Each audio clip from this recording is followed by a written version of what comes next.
This is Kyle Juszczyk, and you're listening to Nothing But Niners. This is Charles Haley. You're listening to Nothing But Niners. So now they've got to start from deep in their end of the field, and Garrison Hurst takes advantage of it. He takes the handoff, kicks to his right, into the 20. He's in the 30, needs to cut in. He comes back up the right sideline, breaks the third tackle, comes down to the 30. He's down to the 20. He's down to the 10. He's down to the 5. He's into the end zone. Touchdown! Touchdown! 49ers! 96-yard run from scrimmage. Garrison Hurst breaking tackle after tackle, swings down the sideline, throws off bodies like clothes after a marathon. Young, back to throw. In trouble, he's going to be sacked. No, gets away. He runs, gets away again, goes to the 40, gets away again, to the 35, cuts back at the 30, to the 20, the 50, the 10. He died. Touchdown, 49ers. Third down, Alex takes the snap. Alex looking down in post, and it's good. Touchdown! Touchdown, 49ers! It's second down. Ryan takes the snap, throws the slant to the left side. It's Russell intercepted. The 49ers pick it, and Navarro Bowman is redemption. Navarro Bowman running it all the way for the touchdown. No greater redemption. The San Francisco 49ers. We can do whatever we want.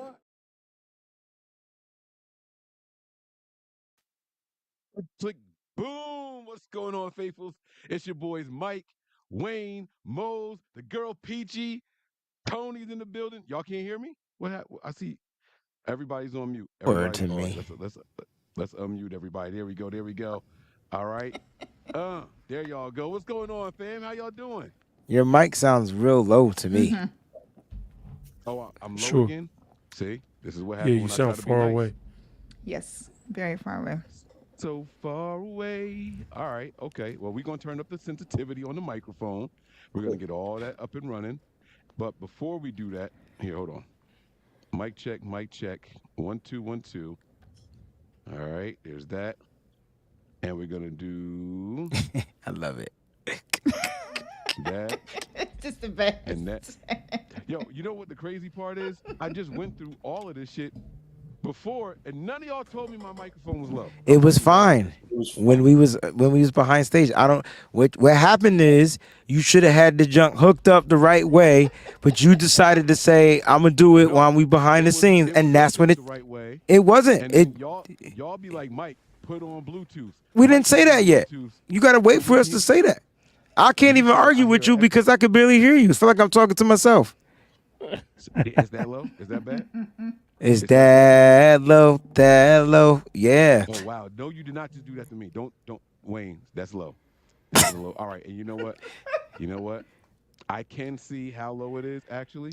So I'm just gonna do this. Bam. All right. Is that better right there? A little bit better. Mic check. Mic check. 1, 2. No. Nothing, huh? I don't like none of y'all faces right That's a little clearer. Yeah, definitely. I don't appreciate. But Peachy got the loudest mic in my headphones. Peachy sounds the loudest right now. I don't like nothing y'all doing to me right now. I'm fixing to pull mine over so that it won't be so loud. Don't pull it over. Just turn your volume down a little bit. Yeah, you don't want to pull it over. Listen, y'all, we're gonna have a fun show here, man. This is gonna be pretty. We just need to all set up like Tony with no mic, and then we be fine. Right.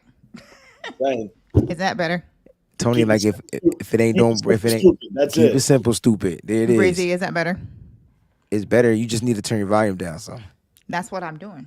That's why I asked you if it was better. And that's why I said you need to just turn it down some. What does that sound like now? There you go. You probably had the setting wrong, didn't you? I put the noise You had cancellation on because last show you said, Mike, I could hear your fan. I said the last show we did, I said uncheck all the boxes, Mike. That's what I said. I said I don't care. No. In StreamYard, yes, you did. I'm talking about I have a different app I told you about that I use for my sound quality.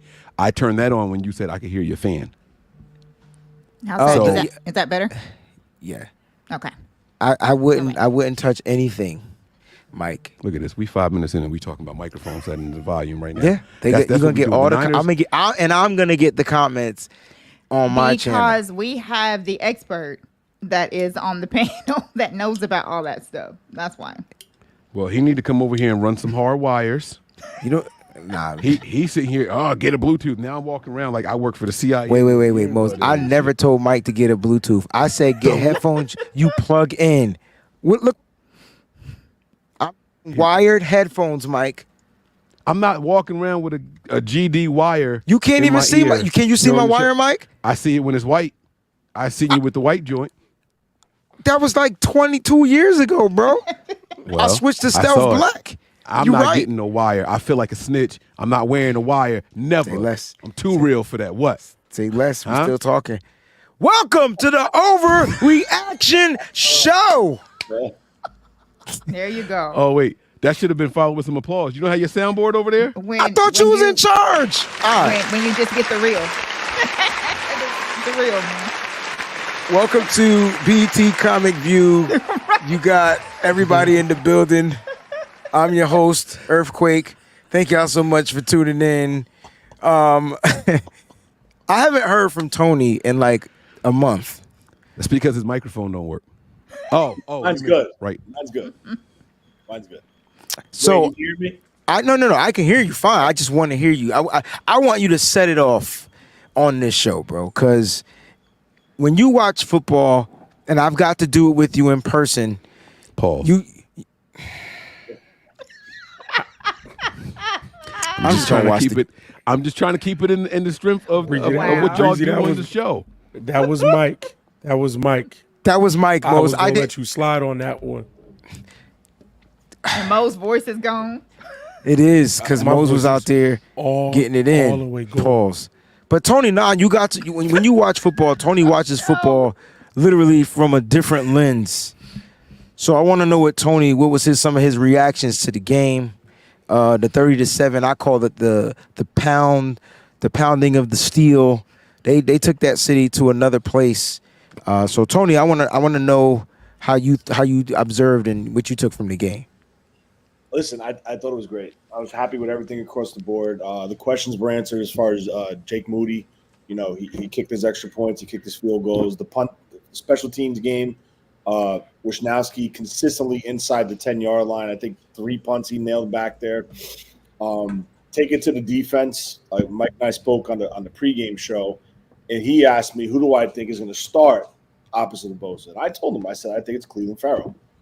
And listen, I think Cleveland Farrell played a hell of a game. He had, if I remember correctly, I think he had 2 or 3 pressures, a tackle or 2 for loss. And he's just very good at setting the edge with his hand in the dirt. When he was with LA, they were standing him up as a 34 backer and dropping him. So I don't see that. But this team was very impressive yesterday. And I think they silenced a lot of doubters and answered a lot of questions as far as where are they at after that loss to Philly in the NFC Championship game. But we'll get into it more. Oh, for sure. I just like how you started to show off with special teams. It's like you read my mind, but that to me that was kind of like the when everybody had their heads circled around, like they were trying to figure out, oh man, Jake Moody, he has to kick. But I kept y'all don't be paying attention to the words so I let y'all feel the way you want to feel because I can't tell you how to feel. All I could do is just say it's gonna be all right. And so when the moment, and I kept saying, listen, ain't nothing wrong with this boy and his quad. He's gonna be fine. I don't know what type of Kyle Shanahan shenanigan, precaution injury type of call he was trying to do. Technically, he was trying to trade the other kicker. That's what he was trying to do. Unfortunately, he got hurt pre-game, and that backfired. And so you can see now he's gone with the injury settlement and out of there, right? And so, like I just had this. I just knew he was going to be the guy. The moment they drafted him, he was the one that was utilized more in training camp or whatnot over Zane Gonzalez. But like you said, Tony, he came and he answered the call. Mose, were you nervous when they iced him and they got blocked?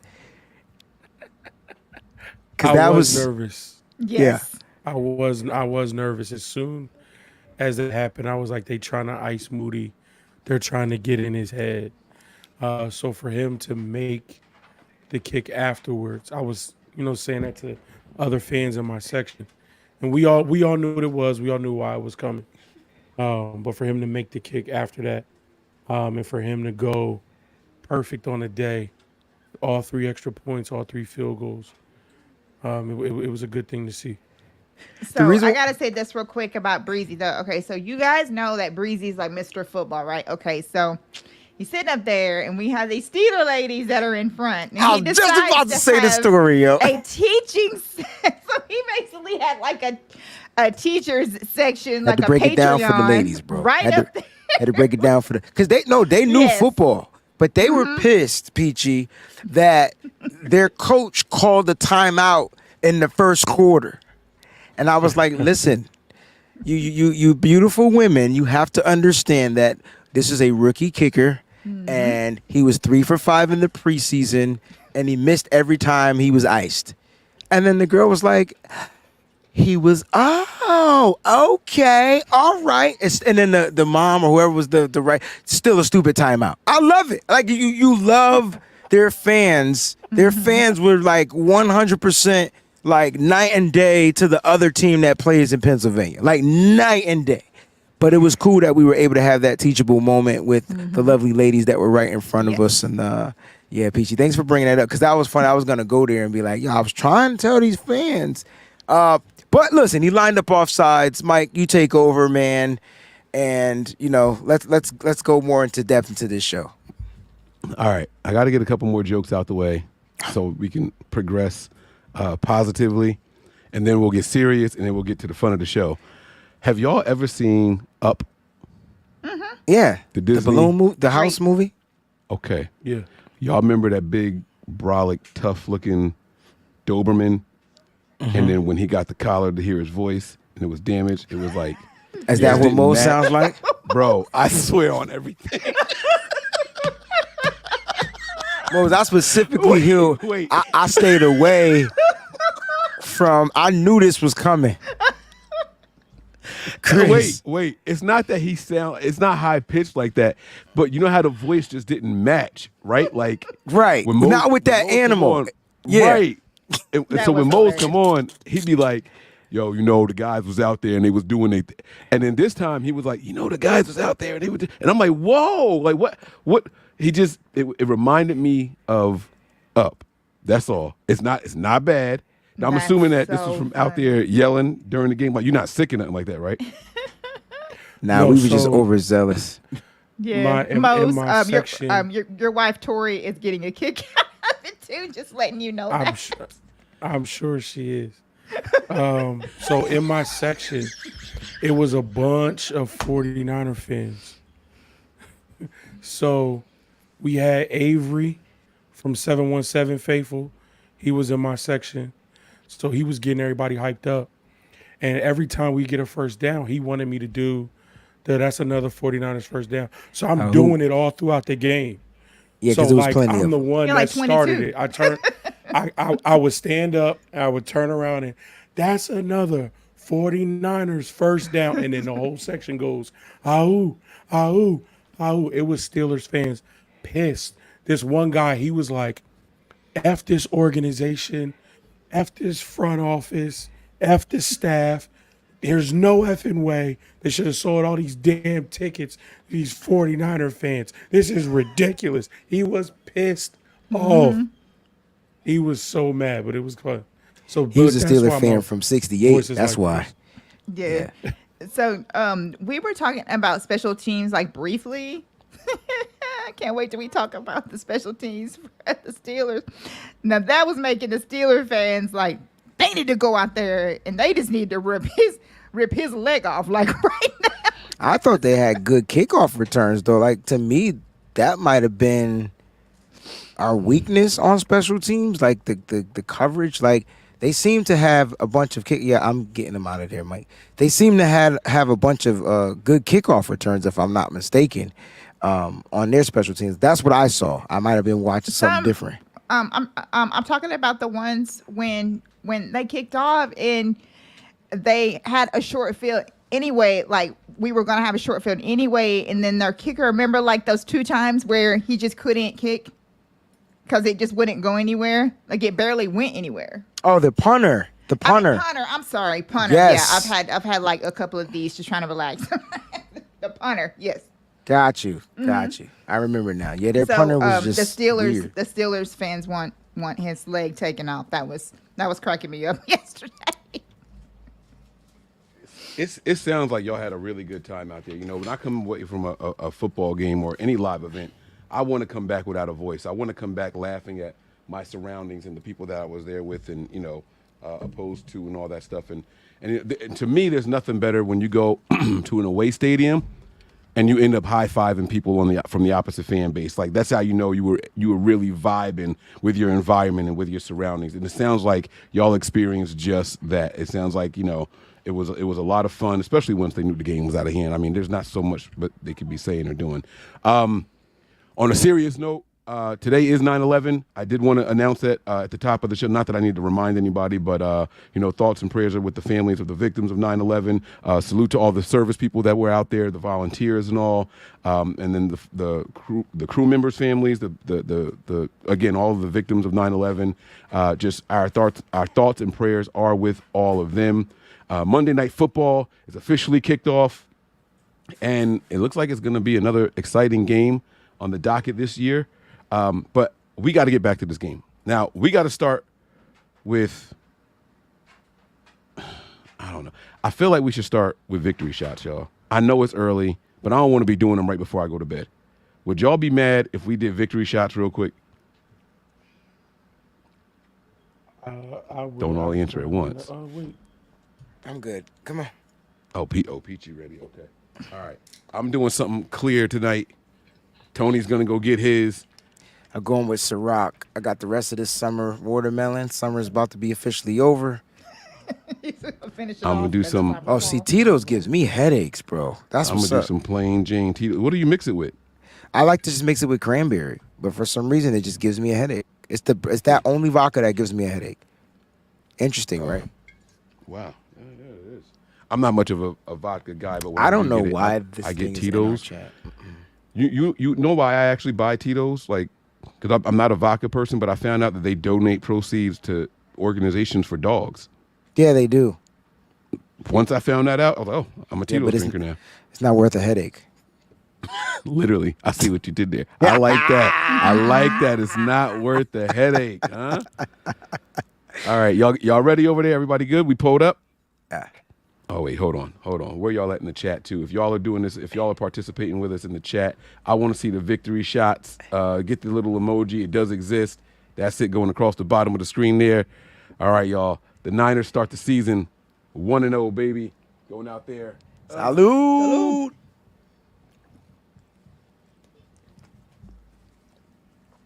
Laying the wood to those fools out there in Pittsburgh. So the Niners started hard, pause. They started fast. And I, for one, was very, very happy about it. So he went from laying the wood Tony, Yeah. That was a filthy. And then he that said was a something about filthy in the 20 eye. It's bro. Yeah. Yes, that was. He had filthy stretch. I just like want to 20 know 30 if seconds. he gets the same.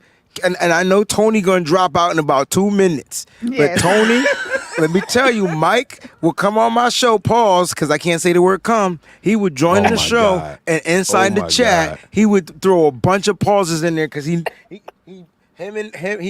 yeah. I got you. said perk Salute, card, Mike. Jasmine. That's fucked up. Aaron Rodgers on the field. Yep. AFC All right, East. so Wayne, we let you slide with a real plausible comment you made. I did. Just so you know, you was talking about pounding steel or something like that when you Well, were. that's what you do. Like when you're trying to make a sword. No. You don't have to explain. You don't have to, it's okay. We heard it. Yeah. I was just letting you know. That's that we not let a it slide. plausible moment. Don't elaborate. I'm just gonna go on mute, Mike. Do the thing, bro, until you call No, me. listen. Come on, man. Let's have some fun, man. Let's have some fun. I want to talk to y'all. Tony, We talk need a to me list of about your words we nerves. can't say. Tony and Peachy. Right. I want to hear about y'all nerves heading into the game. The kickoff happens. The Niners decide that we're going to go on defense first. I didn't get nervous until the offense started to come on the field. That's when I got nervous. I don't know why. Something about our defense. I have the most confidence in the world. If we could start every game like that this year on the defense, with the defense going out first, I'd feel better. Even if the defense gives up a score, right? I feel like they make the fastest adjustments. It's easier for them to make the adjustments. So, Peachy and Tony, either one of y'all want to go first and the other one can go. Give me your thoughts about the start of the game for the defense and then for the offense, too. You go ahead, Tony. No, go ahead, Peachy. Go, please. Okay. Rock, paper, scissors, shoot. No, I'm kidding. So I literally didn't start getting nervous until our offense came out there, too, because I kind of saw that their offense just didn't look like it was going to be about much, which was awesome. So I did start getting nervous with our offense, like I always do whenever our offense hits the ground running. But the main part, like you guys said, that I got nervous about was when Moody was iced. Because I just saw that trend just going down this way, and I was like, oh, no, for real. But I would say that I was really surprised at how good our offense looked. I knew we had a good offense, but to actually see it in motion and watch like everything clicking together and the guys like Kittle, blocking, like all these guys just doing their thing or whatever out there was really, really awesome. It was a great surprise to see how well our offense looked week one anyway, and just to start the game. It was really good. Okay, I like that. I think, well, first of all, I'm very superstitious with the whole deferring to the second half and kicking off. Mm-hmm. I love that. I'm big on that. When that happens, I feel like the Niners are good. I, on the other hand, was a little bit worried about the defense. And the reason why I say the defense is because this is Steve Wilkes' first year with his defense. I didn't know what he was going to do, what he was going to show, and what he was going to call. So, the preseason, we all talked about, giving up the run, zero pass rush, zero pressure. So you take that for what you will, but in the back of your head, this is a new system, I guess you could say, or a new coordinator with the same system, but is just putting his touches on it.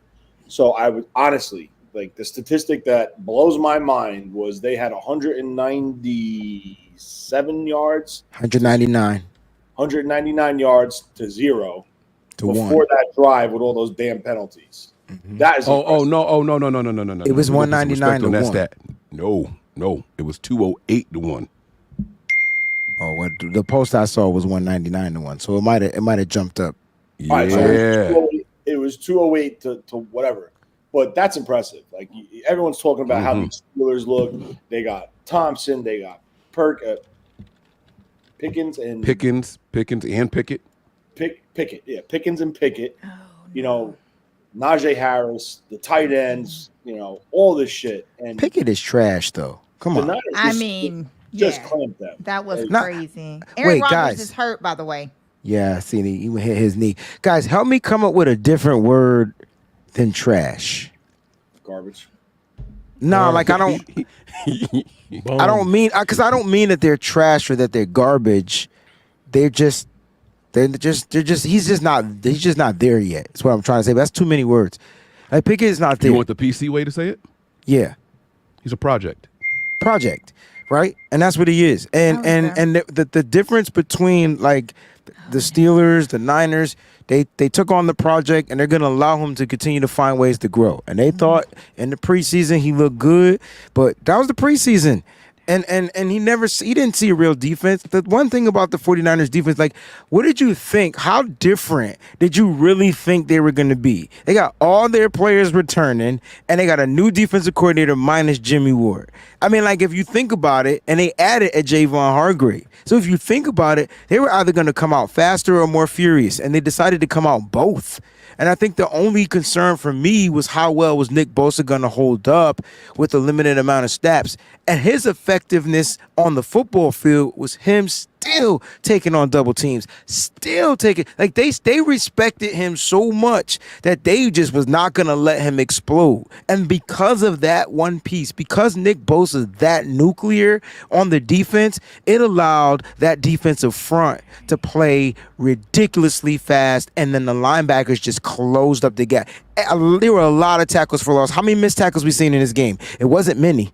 Maybe one, maybe two, if that. It was not many. I think I saw one. I think I saw one. That's my point. But it wasn't many. We've seen that before, right? Why? Because the linebackers are overcompensating, but they don't have to do that anymore. The defensive line, the Niners came out in 5-2, bro.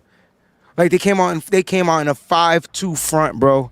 We talked about this on the shows, y'all. Crazy. They came out in a 5-2. The Niners had 6, the top rated PFF players on defense was Chris Kosierik's guys, y'all. It's Can I ask a question? A beautiful thing. Yeah, you can ask a question because those numbers are a little skewed. It's to the point you're saying. No. But you said that. Was that for the game or was that league wide? Like was that? That was for this particular game. Everything that I'm talking about is per the game. Oh, right? Okay. But the Niners, and league-wide, the Niners defense isn't in the top 5 as far as certain things. But look, they still playing really well, right? You still got guys going out there. All I wanted to see was the secondary not drop off. And can we all agree that the secondary hasn't dropped off? A couple of bonehead penalties. We used to that. We're used to bonehead penalties. But where are they dropping off? They're not getting beat deep. They're not giving up explosive plays. Facts.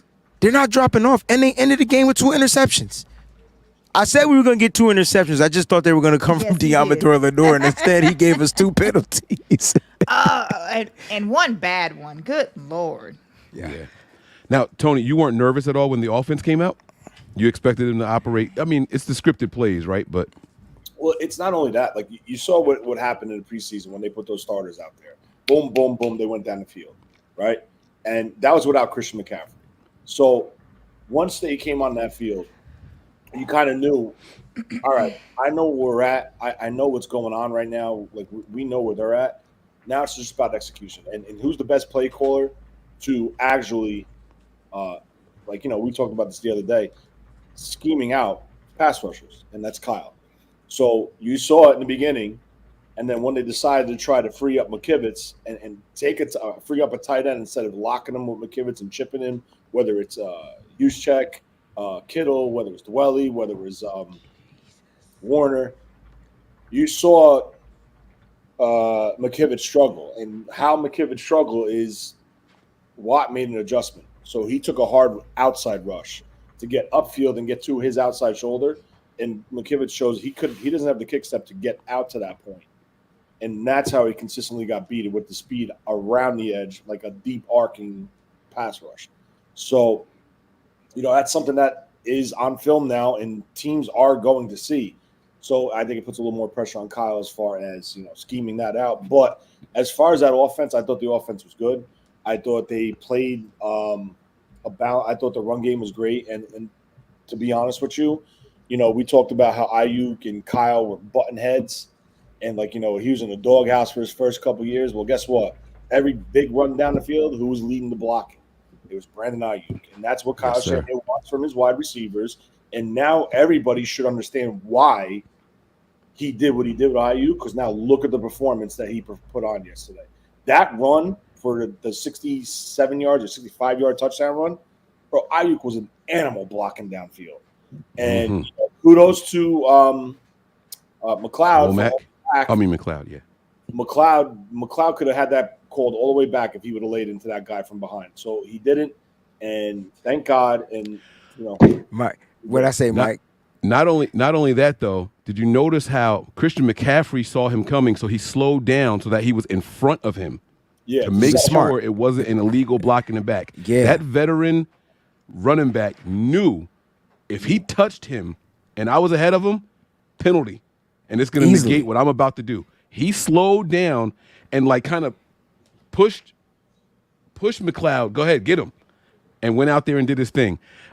This super chat that's here, Wayne has been calling Fred Warner the Predator, not again like the Danny Glover kind, right? Yes. And so he said we got to come up with a name for him, and he said Predator. I love it. We talked. Yeah, So- that was mentioned on the show earlier Yes. today, on the WayneBreezie show. I love it. Like, and we're gonna It's work on getting fantastic. that done up because so my correlation to that when we were there at the game, what we saw was like Fred started in the middle and then he literally disappeared and ended up with a tackle for a loss. Like that's how fast he was. And if you remember the Predator, he was a fast creature, right? On top of that, he was camouflage. So Fred stayed camouflage or disguise, for those that don't understand that word, in his own defense. And because of his speed to react and to read, that dude is all over the field. Healthy Fred Warner is a scary sign for the NFL because how does the best linebacker continue to get better? Yes. Well, you give him a defensive line up front to where he ain't got to overcompensate, dog. And next thing you know, Fred is playing pass coverage, run stopping, sideline bopping. Fred looked good yesterday. Yes, he did. He looked Just- fast. He just looked great. Just one thing, oh God, this guy's on a cart. Jesus God. Yeah, I was Yeah, just they're gonna say, he's done yeah, for the Rocky season, Love yo. on a cart. That's Holy smokes. crazy. Just one thing, how we're just talking about the linebacker play and the defensive line and all that stuff. It just shows you the plan that they have in place and how big of a key that signing of Hargrove was. Right? Talk about it, bro. Talk about it. Consistently last year, the Niners got killed up the middle. Whether it was in their pass rush, there was a gaping hole and the quarterback would run. Whether it was running it down their throat, Eric Armstead was banged up. They depended on the stunts to try to solidify the inside rush to get to the quarterback, so to prevent him from stepping up and extending it by a second and making a throw downfield. So it just shows you by that right there how big of a signing he is. Also, now you have to. This is a tough defensive line to block and to scheme against, because is it coincidence that the guy that had the most question mark coming into this season had the biggest game out of the defensive line? You talking about Jackson? Drake Jackson? Yes. I'm sorry, Bosa, Miss Jackson. Eric Armstead. Eric Armstead didn't have a sack. He was in the backfield though a lot. Eric Armstead. Hargrove had a sack at the end, but Jackson has 3 sacks. And why is that? Because Tied for first, Tony, in the league with 3 sacks. He's tied for first. T.J. Watt, and I can't remember the other player off the top of my head, but Drake's tied for he's first. winning the one-on-ones, and he's the type of player that he might not be the most sound and well-developed and polished pass rusher, which he's not, because Mike and I talked about that on the phone. But I'm going to tell you this. He's a guy that's going to play through the whistle and does not give up, and he has a very hot running motor. And that is why he's got those 3 sacks yesterday. There was one of those sacks. Oh, go ahead, Tony. I thought you were done. I'm sorry. Go ahead. It's just plain and simple. You just can't double team everybody, right? Right. Someone's going to eat, and the week to week thing. It's going to be a new guy, I think. So you're saying it's those going to be sacks a that he nice, got. it's going to Oh, be a go ahead. nice rotation of the way they're going to apply the pressure. So that way, every week you're not going to know where it's coming from. I like that. I think they're going to. I think But that's every what we offensive wanted, coordinator. right? That was the. That's what we wanted. That obviously getting Nick Bosa back and making sure that contract was done because we know the attention that he commands. Now it's up to everybody else to do their job. And what we saw yesterday is the full complement of what this defensive line can look like. So, yeah, you're going to scheme against Nick Bosa. You're going to stop him. But that means you're leaving Hargrave available, Armstead available, now Drake Jackson. 1 week, like Tony said, it could be Cleveland Farrell. Kerry Hyder had a sack in this game. It's gonna come from so many different places. And then you're going to try to find other ways to not let those other guys beat you. But then we got Nick Bosa on the other side. So, like, this is exactly what we wanted to see. Don't let Nick get hot and start getting to the pass rusher, even through double and triple teams. And now we still got these other guys winning one-on-ones. Like, what do you do? Hey, yo, Ari, y'all got to chill.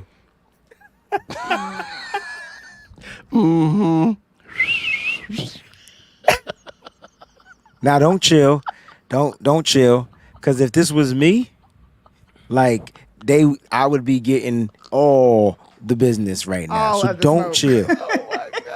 I'm sorry. I don't get creepy guy from Bose though. If you lost, No, if you from lost Family your Guy. voice. I've lost my No, voice from before. American Dad, he said. From American Dad. American Yeah. Dad. Oh, Yeah, he's yeah, talking yeah. about what's his name? The the jester. I thought he was talking about the dude from Family Guy that's always messing with Chris, with the dog with no legs. He pull Oh himself. wait, that is the show. It's that one. It's that one. But he did say American. He said Dad, but American Dad, though. I think Oh, he meant did he? Family Okay. Guy.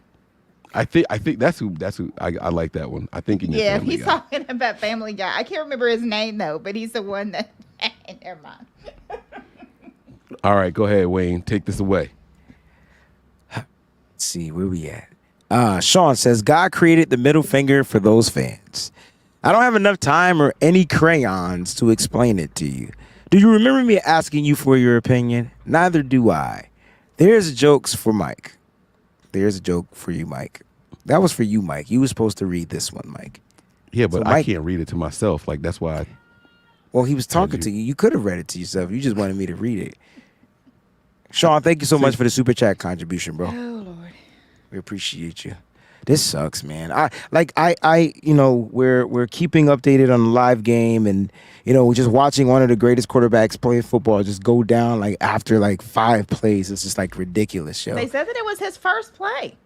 I didn't think it was the first play. I thought he had a It couple was of second and plays. 20 when he got off the field. So So I thought he was on the field, and they had a big run from number 20, but I could be maybe wrong. they did. Maybe Yeah, it's the Brees. first play for him. His like first drop when back. he ever did. Like he did something maybe, but the turf got him, man. The MetLife. I mean, that's what That damn everybody turf. talks about. They talk about the stupid turf up there. Where, I mean, where did the Giants play? They play in the same stadium, MetLife. right? yes, we Same we stadium. know. we So know is it what because they does played to- there last night and then Probably. they resodded the field in the Probably. rain and now boom. It's just ridiculous, yo. Why is there Yep. back-to-back games at this stadium? Yeah, I mean, just and I like get Tim said, why. the It's turf the monster. it's the New York Oh wait, 9/11. the Giants weren't in Dallas. Oh, No, that Dallas shit was on the happened at road. home. No, that was in New York. that was at home. Yeah, that was at home That's because terrible. Eli and everybody was there getting celebrated for the Super Bowl wins and that stuff. Yeah. And you know us And 49ers. it's been raining in Jersey all That's my weekend. point. Like, that's my Yeah. point. And we can empathize with that freaking turf, right? Absolutely. I don't think that's grass. I think that's actual field turf. Right. I Right. don't think it's grass. I think it's the shit with the little black beads. The little in it. pellets. The Yeah, pellets. yeah. Yeah, the shit you're supposed to wear Bias. sneakers with. Right. Turf shoes. Mhm. Yeah. Which hurts and burns like lost a Breezie's motherfucker when mic. you go down. You lost my mic? There you go. It came back. Is that I mean, go that out for pretty anybody much else? does it for the Jets season. Which is what everybody's saying, like Jason LaConfort and everyone is saying, like if he's out, they got Zach Wilson. I mean, they For now. really mortgaged a lot to get Aaron. So that sucks. And Saleh, they said For now. Saleh was losing it. I can't- Like he was literally Can y'all hear just Peachy? losing it. I hear Yeah. you. We hear PG. Oh, it's me. I'm gonna It's show you. always you, bro. Like that's Here we go again. See, that's the we go. here we So it's really go. sad. Peyton Manning said that it just doesn't look good. That's what him and Eli, they have that broadcast that they do on ESPN2 or whatever. And he said just by looking at it, it just doesn't sound promising at all. Like it's not good. It just looked like the way he was rolled up. Yeah. I'm hoping for a high ankle sprain, which means he'll be I'm out for hoping probably too. 10 We are weeks. all But hoping for a high ankle. Yeah. at this point, I just hope it's not broken. Well, no, he okay. So they did take him off on a cart. Mm-hmm. They got him to the tunnel, but he walked in. He limped in. So that is that's a a very good sign. very good sign. It's a great That sign. is very a good sign. He might maybe be back. He might be back. Ooh, I We'll see. hope Not in this so. game, but yeah, he'll be back. He might, maybe. I like that, Mike. Because He Zach might maybe be Wilson back. ain't it because the Jets fans were booing. when he was Are you watching him Wilson. throw the Come ball on, and man. skip it into the dirt to get it to the wide receiver? Like that's what Wow. that's what he's doing. Ooh. I'm sorry, guys. Back to the overreaction. My apologies. I hate injuries. Ugh. I want to give out some players of the week for the 49ers, one from each position group. For the three sides of the ball. I would like to do offense, defense, and special teams. Let's do it. But I want to get my special teams one out the way first. Go ahead. I'm going to go with Mitch Wisnowski. Okay. All right. And it's one play. His punting was phenomenal. Mm-hmm. Everything was inside the 5, inside the 10. Yep. He was doing it. He was doing the damn thing, right? He handled the kickoffs well. But the play that really, really impressed me with Mitch Wisnowski was a play that actually didn't count. It was when they were offsides and blocked the field goal. He picked that joint up and went straight into rugby mode. My man was out. Yes. And if the play was real, it would have been a first down.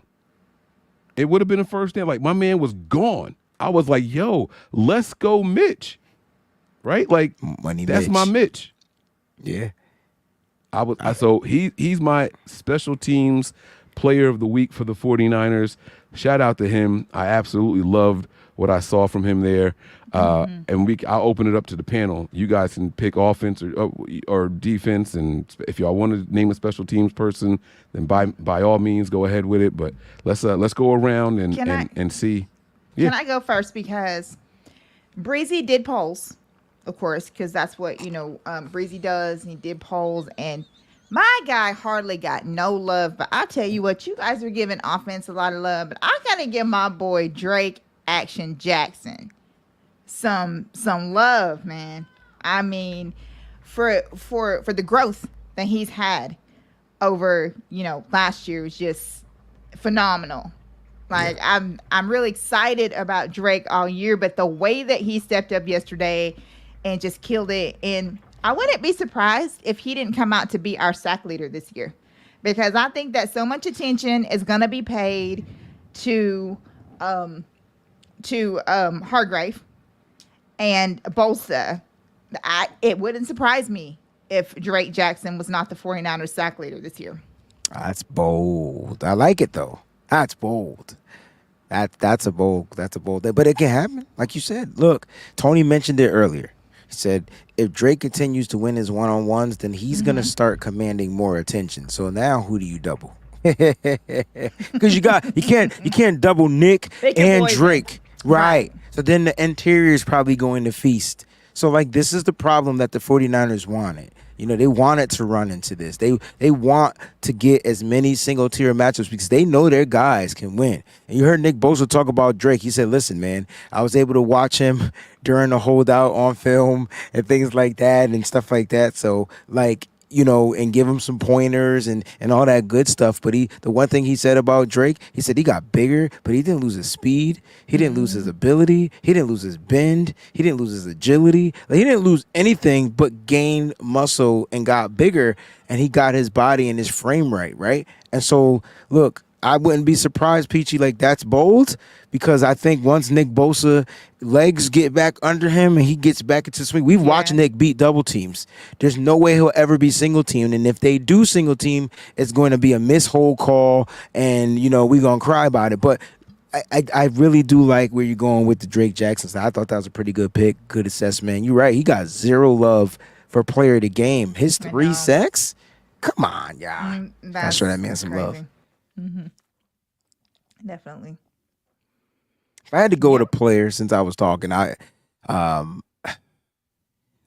just finished watching the offensive all 22, and going through it, like at the game, I felt like I didn't see certain people play a lot or whatever. But going through the all 22, I was like, oh, we had a snap, and then I was watching what they were doing on the snaps and things like that. But from the offensive side, I'm just gonna go with Brock Purdy. I think him coming off of this weird elbow injury that happened in the biggest game of his career, and him having to deal with all the stuff that was going on, I felt like he kept his poise the majority of this game. I felt like he had one questionable throw as far as a throw that could have been an interception.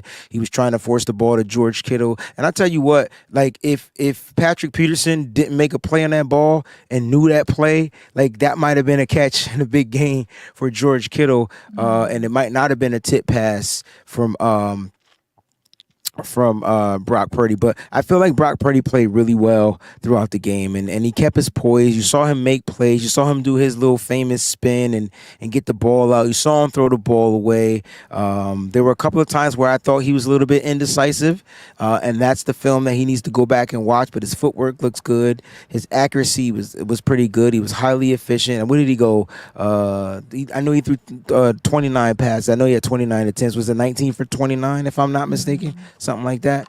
But I thought he was highly efficient. And listen, the kid's got the poise.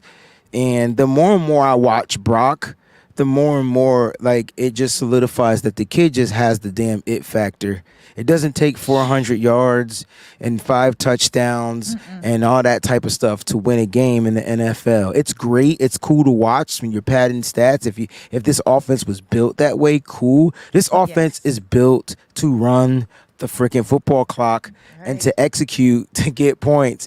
And so I know a lot of people get mad at Kyle Shanahan. Dude, you up. Let's pile these points on. Kyle's trying to get out of the game as quickly as possible and as efficient as possible. That's with what all we his get players healthy. with all his players healthy. And that's what you get from Brock Purdy, right? And so will he have a 300, 400-yard game? Possibly, depending on how his guys do in yak. But he's not a big-time thrower, so I wouldn't expect big chunks like that. But, man, he was highly efficient, so he gets my offensive player of the game. Even missing 10 passes, he was still efficient. That sounded awesome. My favorite Brock throw had to be the one to Ayuk in the end zone. Oh, my God, what a dart. That was so gorgeous. Like, wow. The second one on Peterson in the corner? Yes. You the one that Peterson mossed him? In the corner, yeah. It wasn't a dart. It was like a bomb, like placed. Yeah. Right. It just dropped. It just dropped right down in there. Brandon Ayuk is a monster. He's just out of this world, literally. Mose, you got a player of the game for us? A player of the week? For me, man, it's got to be Brandon Ayuk. Like we talked about it earlier. This whole offseason, all through training camp, he just was different. He had a different mentality. He had a different energy. And he came into this game putting all of it together. He caught all 8 of his targets, 2 touchdowns. And then we talked about how much of a menace he was in the blocking game. Him being able to pancake that corner to help spring McCaffrey for that 65-yarder, to help us get that touchdown in the second half. I mean, everything he's doing, the way he's playing at such high levels of intensity, but he's doing it controlled. Because it's like he's so locked in that you can't budge him off, get him off his square. He's not going to make a bonehead mistake and start a fight or be overly emotional. But he's so locked in and it's so intense, and you see it in how he plays, how he runs his routes, how he's catching the ball, how he's blocking in the run game. If BA keeps this up, I mean, it's going to be a struggle to find a way to pay him. But we got to find a way to keep him here. So my player of the week goes to BA. I love it. All right. Tony, you got one for us? You're on mute, buddy. You guys said them all. A lot of the big guys, like a lot of the prominent people. I'm gonna go. Not a player. I'm gonna go with a coach. I'm gonna go with the coaching staff. And the reason why I say the coaching staff is because the track record of this team is they start out very slow. They're not impressive in their week 1 game. To go on the road into Pittsburgh, and play on paper a pretty solid team versus probably one of the second longest tenured coach in the NFL, who's very defensive oriented coach. And for them to come in and totally break that trend, put up 30, that's impressive. They improved big time on their openers. over the last several years since Kyle Shanahan been there.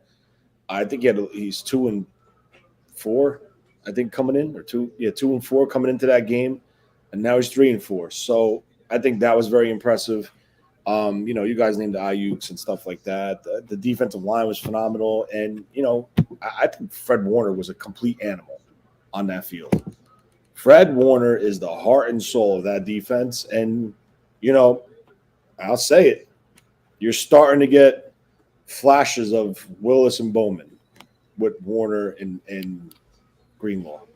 Those are big shoes to fill, but they're getting there, those two. I like it. Man. I'm going to give a nod on the defensive side of the ball to the team's leading tackler. Now, I know he let Wayne down. He didn't get the 2 picks. In fact, he had the 2 penalties. One of them was completely avoidable. But from a coverage standpoint, when they weren't, backing up and just trying to get out of the half and all that stuff, when he was actually asked to play real coverage, Diamador Lenore looked different to me this week, y'all. He looked different. I don't know what it is, but Lenore, I don't know how else to say it. I got to go back and break down all the film and see how much he lined up outside versus in the nickel and all that stuff. But Diamador, he led the team in tackles. He had a couple of assisted tackles as well, and he looked like he was having fun while doing it. Got a little too hype on that drive right before halftime, and that allowed them to score. But if you just take those 2 plays and keep them in context, that man's coverage was phenomenal in this game. I was really, really happy with what I saw from him. So he would actually be my defensive player of the week for the Niners. I really like what I saw from him, and that's with the 2 penalties, right? We can forgive some penalties for some people. I think we got to give him a mulligan on at least one of them. So Demo was my guy. Did you guys see a difference in him also, or is it just me? No, I mean, I saw a dog, and he was playing at times. When you make those penalties, he just has to focus on being disciplined because, against a different team, those penalties could have hurt the team a lot more, but it didn't change the dog in him. Like, you know what I'm saying? Like, the dude was going out. His tackling was crazy. He did have 9 targets. He was targeted 9 times. He gave up 8 receptions, but for 55 yards. But he was lined up in the slot predominantly. So, like, the Steelers came out in a lot of nickel. And so it's funny you mentioned Diamador Lenore because I thought, Ambry Thomas on the outside played relatively well until they went into that prevent defense. And then you started seeing a bunch of, underneath routes and them playing in space and giving up those underneath routes. But they were there to make the tackles. So it's interesting to see that Saleh decided to go with that draft, those players in his secondary. I don't know. They literally started the game. So Ambry Thomas was out there, Diamador Lenore was out there, obviously Mooney Ward was out there, and then Hufanga was out there. So that draft class is crazy.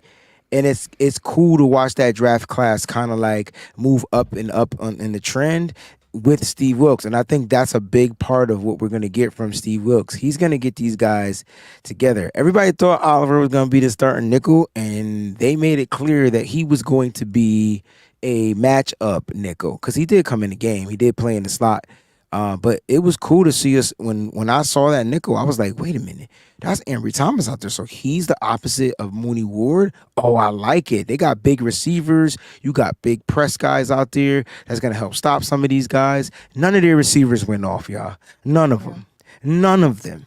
Like, none of them. Matter of fact, the only person that scored a touchdown was Pat Freiermuth, and then he got cracked before he did that, and he was real iffy after that. So, like, the whole defensive backfield, in my opinion, played really well. And if I have to give the ball to somebody on defense, Mose talked about, Tony talked about Fred Warner just being a monster out there on the football field, but I just feel like Hufanga, even though he's not a captain, he played like a leader on the football field. And you could see him growing into his 49ers defense, and you could see like him maturing.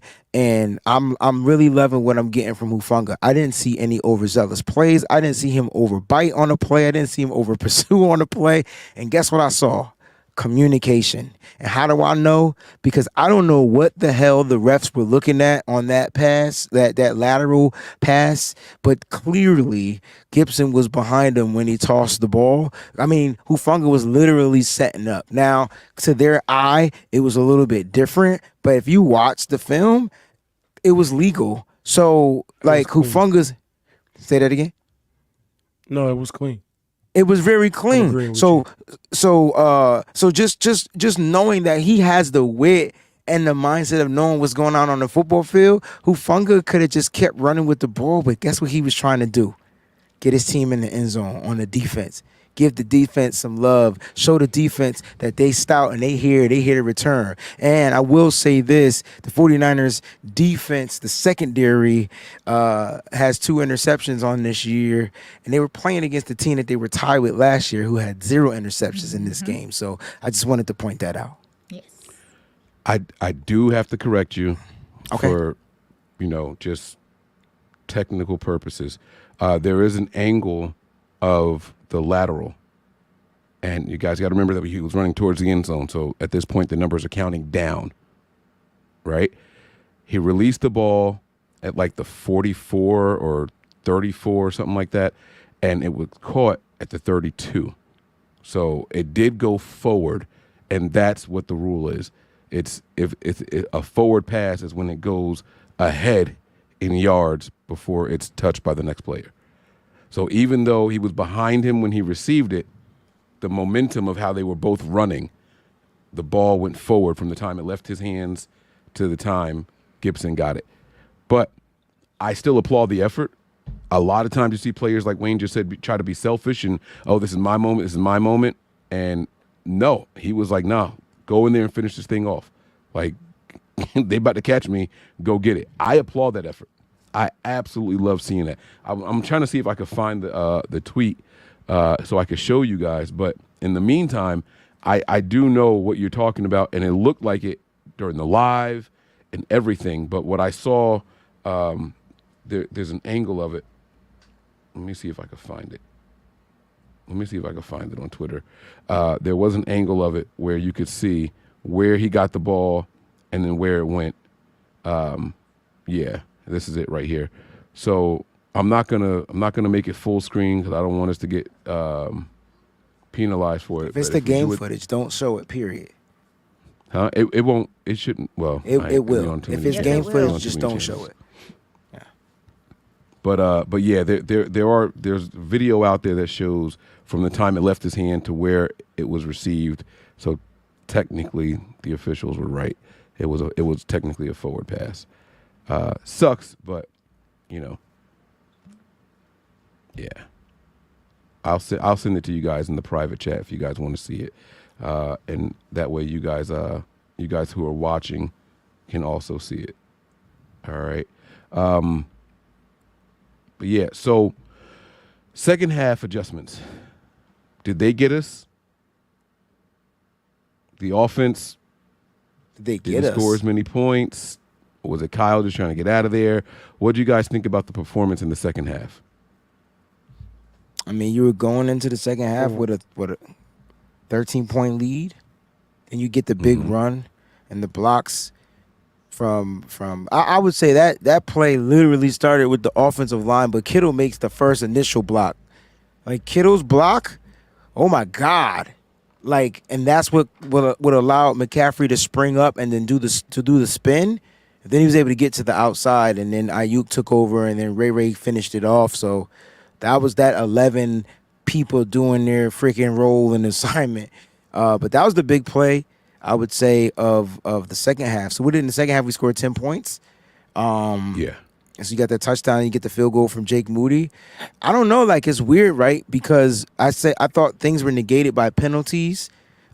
Going through through the film, it was just like, oh man, we were moving the ball, and then all of a sudden you get a holding call, you get one on Trent Williams, you got one on Spencer Burford. Next thing you know, it's like 1st and 20. That kind of changes up your play calling, and then it just changes up the rhythm. And there were times we overcame some of them downs and distances, but for me, it was just those penalties. I felt like the discipline of the team still needs to be worked on both sides of the football. I think the offensive line had too many penalties.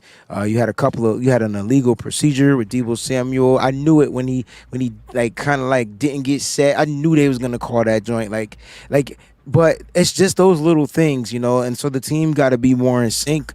I think the penalties hurt the team more than the Steelers defense making the adjustments or things like that, because the Niners were driving. Like they had sustainable drives. It's just in one play hurts the drive, changes up the play calling. They switched up the personnel on first and 20. They went from 21 personnel, which they was killing the majority of this game, to freaking 11 personnel. They put 3 wideouts out there for like all 3 downs until they got if they got in that short down distance, then they would switch back to 21 or go to 12.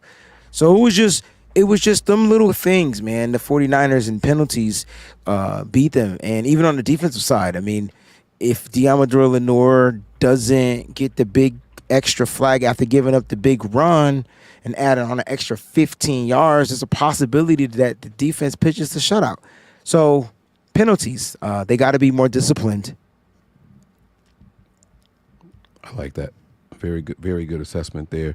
Anybody else with other thoughts on the second half performance of the 49ers? And while y'all are thinking about it, I was looking at how they went into halftime. I consider that a 2-minute drill type thing that they were doing. The Niners were, I'm going to call it prevent defense. I know that people are going to be technical out there, but that's what it felt like. They were just backing up and kind of playing the sticks, trying to make tackles inbound so the clock would keep running. The Niners just wanted to get out of there. And get to the locker room. And I'll even venture to say that if it weren't for that 15-yard penalty that really put them in like field goal range, they kind of felt like, oh, we got nothing to lose. Let's just keep it going now. Yeah. I think if it weren't for that, we probably would have been able to hold them. You know what I'm saying? I think that we probably would have been able to hold them. If I'm being completely honest with you guys, we had an opportunity for a shutout, but I mean, not for nothing. You win by 1, you win by 100. The Cowboys have the same amount of wins as the 49ers, right? And they won by 40. Our record is exactly the same, so it's not that big of a deal. But it was the principle in everything. The second half team, I was worried about. They got that momentum going into the locker room. They're going to be feeling themselves. Are we going to see a different type of offense come out here for the Steelers? And nah, it went right back to the same. It went right back to the same. So, good news about Aaron Rodgers. His X-ray was negative. Of course, they'll do some more stuff, but he's officially ruled out for this game. So they are optimistic that it's not as bad as they thought. So hopefully it's not broken. And like Breezy said, it may just be like what Jimmy had, that high ankle sprain. It's a high ankle sprain. Like he's it may be that. Yeah. And that's a lot better than it being broken. So yeah, he's in that boot. They're gonna he's gonna probably miss about 3 to 4 games. They gotta wait till the swelling goes down on that joint, and Aaron Rodgers is 100 times tougher than Jimmy Garoppolo. So I'll leave that. He had to throw a shot at Jimmy. Jimmy just catching strays out here. I'm just saying, you know what pissed me off? Because car gets shot up. Nah, because the moment he was cleared, that's when I turned the tables on Jimmy Garoppolo. Okay? The moment he was cleared, I don't know if you remember, him and George Kittle were cleared at the same time. They both had high ankle sprains that year. The moment Jimmy was cleared, him and his agent made that business decision. We weren't going to win anything, but Kittle went out there to be a warrior, and I wanted to see Jimmy Garoppolo do the same thing with his team. Yes. And he didn't. And that is when I flipped the table on that that dude. That's when I turned it. I was done. We an hour in. Say how you feel. Tell us how you really feel. Nah, I'm still straight up and that's why I don't understand how many so many people was backing this dude. This dude quit on his team. He had an opportunity to go out there. He didn't have no problems doing that shit when he got traded and we wasn't winning nothing and he was trying to win 5 straight, right? No problems then. Yep. Just saying, yo. Enjoy Vegas, bruh. He got a win yesterday too, by the way. Jimmy Dub. He did. Jimmy Dub out there, man. He ran that first down, popped up. He sure did. Go. I was watching Come him on, run man. that first down, and I was thinking, what if You thought it too, right? He get tackled from Yes. behind, that ankle gone. I saw it. I know exactly what you was thinking. Right. I'll be like, bullshit. He not our problem anymore. You know, so Robert Saleh has his defense swarming, bro. I mean, I know Davis just had a big play, but man, oh man, this defense is going to give them a shot in this game, even with Aaron Rodgers on the sideline. They're gonna Even have with to. Aaron Rodgers on the I sideline. never said it was Jimmy's fault. That's not what I was talking about. What I said was that Aaron Rodgers will come back from the high ankle sprain and play football. I said he was tougher than Jimmy Garoppolo. And then I drew the correlation to when Jimmy had the high ankle sprain and he didn't come back when he was cleared to play. That's all I'm saying. That's it. I want us to see something here real quick. I thought this was pretty cool. Inside the locker room after the game for the 49ers. I love these dudes. Have y'all seen this yet? Yeah, go ahead and play it. I'm going to hit play, but I want y'all to see the smile on Trent Williams' face. I'm going to hit play, and it happens like in the first 3 or 4 seconds, I think. But my man, I think you can count all of the teeth in his mouth. He's smiling so hard. Like this Them dude. new teeth, too. He didn't have them same teeth when he first entered the league. I'm just going to tell it like it is. You get your money up, you know, you do the Cardi B. You go out there and get your teeth fixed. Oh, she and, got you her know. teeth fixed, too? Oh, Yes. you never saw Cardi before she blew up? Nah. Oh, yeah, her, Lord Jesus, her shit teeth looked like were a staircase. Oh, I'm sorry. I love Cardi. All right, here we go. Let's play this. It's a short video. We waited a long time to get this season started. You never know what's going to happen until that game starts, guys. Everybody had a part in this, man. D, O, special teams. Appreciate all you guys. We got one down. All right, Saturday we're going to LA. All right, let's be ready to come in tomorrow. Here we go. Hey. And the breakdown by the captain. Check him out. Look, hey, what y'all think Sam Darnold thinking right here? Look at his face. Look at his face. I ain't never going to get a chance to right, play. exactly. He said, I ain't I'm never never going to playing. start now. Why I signed with this team, man? Damn. Hey, one down. A lot more to go. We got to take it one day at a time. Take care of your bodies. He's 90 on 3. hating. 1, 2, 3. Donald's like, what was I thinking? Like this, I signed the this wrong little teen- contract. This little teenager I taking my should job. have went back to the Jets. Oh, my God. What'd you say, Mose? I heard you say playing that. right now. Oh, if he went back to the Jets? That's right. He be playing right now. Oh, he really kicking himself right. It ain't too late. You never know, man. They said they like Allen. Okay, all right. Here we go. I'm going to ask the question. Would y'all trade him to the Jets right now for a third-round pick? Cool. Sam? Yeah, would you trade Sam? I ain't talking about Brock, motherfucker. Hell yeah, I'm talking about Sam. I would not say that about Brock. Hell yeah. Then that means Brandon Allen would be the backup quarterback? Mm-hmm. Don't answer, Tony. I want to hear from Tony. Yeah. Come on, resident GM. For a third-round pick? Lie to me. I dare you. What we give up to get him? Nothing. We Nothing. signed He him was for a free free agency. Exactly. Now tell me you wouldn't give up a third for him. I would I mean, give up you a wouldn't. third for him. You, I'd you take wouldn't a get a third for him. I wouldn't give up a third for him. I would take a third. I would. Right now, today. He not going to play.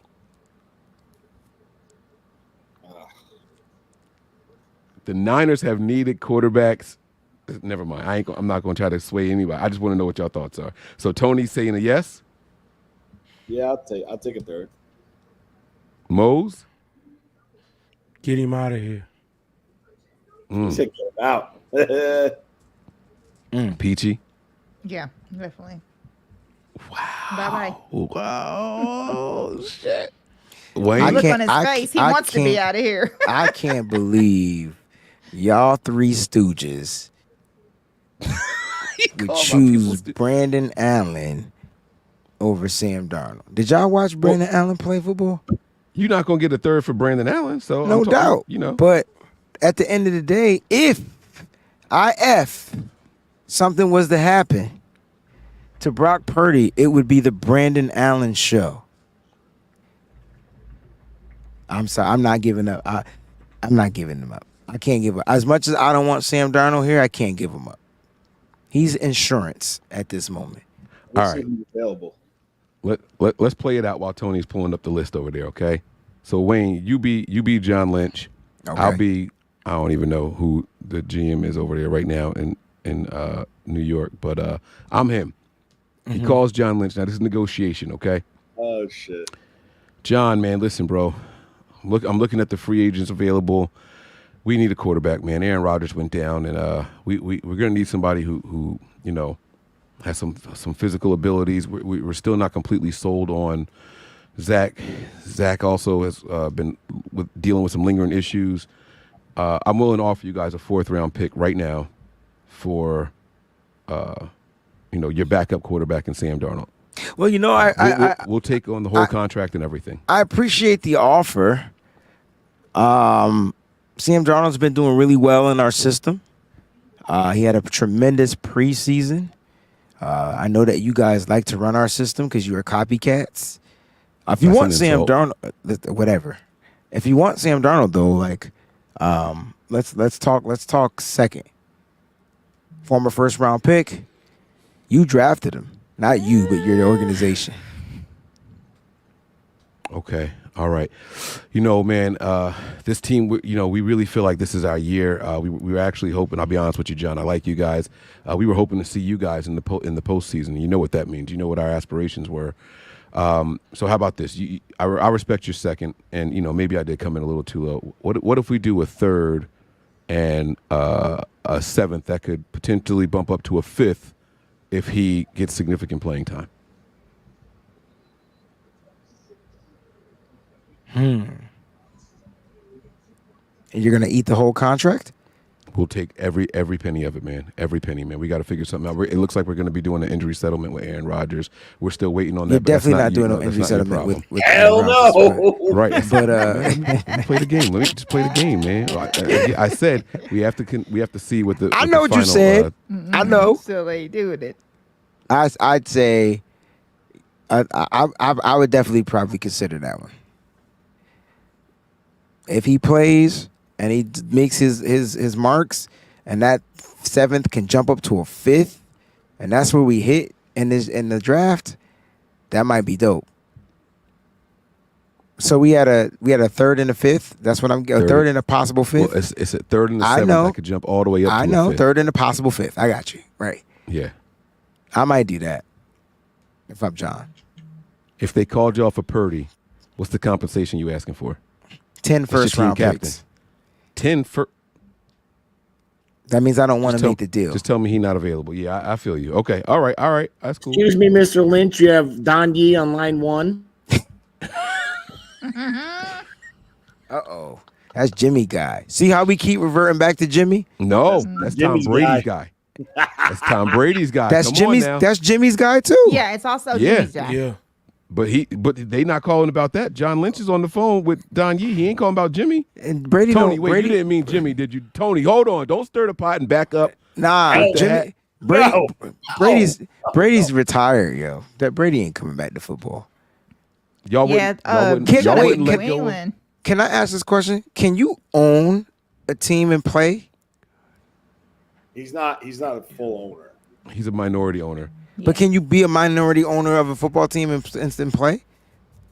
Probably not for the same organization, but I don't see why not. I don't know that answer. Yeah. That's I why I'm mean, asking. being a minority owner is a personal investment, right? I mean, Patrick Mahomes. Yeah, but then could've what's the chosen- purpose of? Then I should be able to gamble, and it should be the same shit. Why is gambling bad and being a personal investment and it making a return on your but money? Gambling's bad for players. I think coaches and all are allowed to. Well, not Hell coaches, no, because not that's coaches. why we in this situation in the first place. Front office people aren't allowed to gamble. Owners aren't allowed to gamble. No, that's not true. That's not true, because the everybody in the Packers fan base is. I'm talking about. part owner, I'm talking right? So- about in football, not gamble. I'm talking about football. Betting on your team. Bet that gambling. Yeah, that's what I'm saying. I'm using the Packers fans. So what did Eddie DeBartolo do? Because I'm confused. Go ahead, Tony. Take it away. Yeah. Say it again. So what did Eddie DeBartolo do? Because I'm super confused. Eddie DeBartolo do was what? As far as what?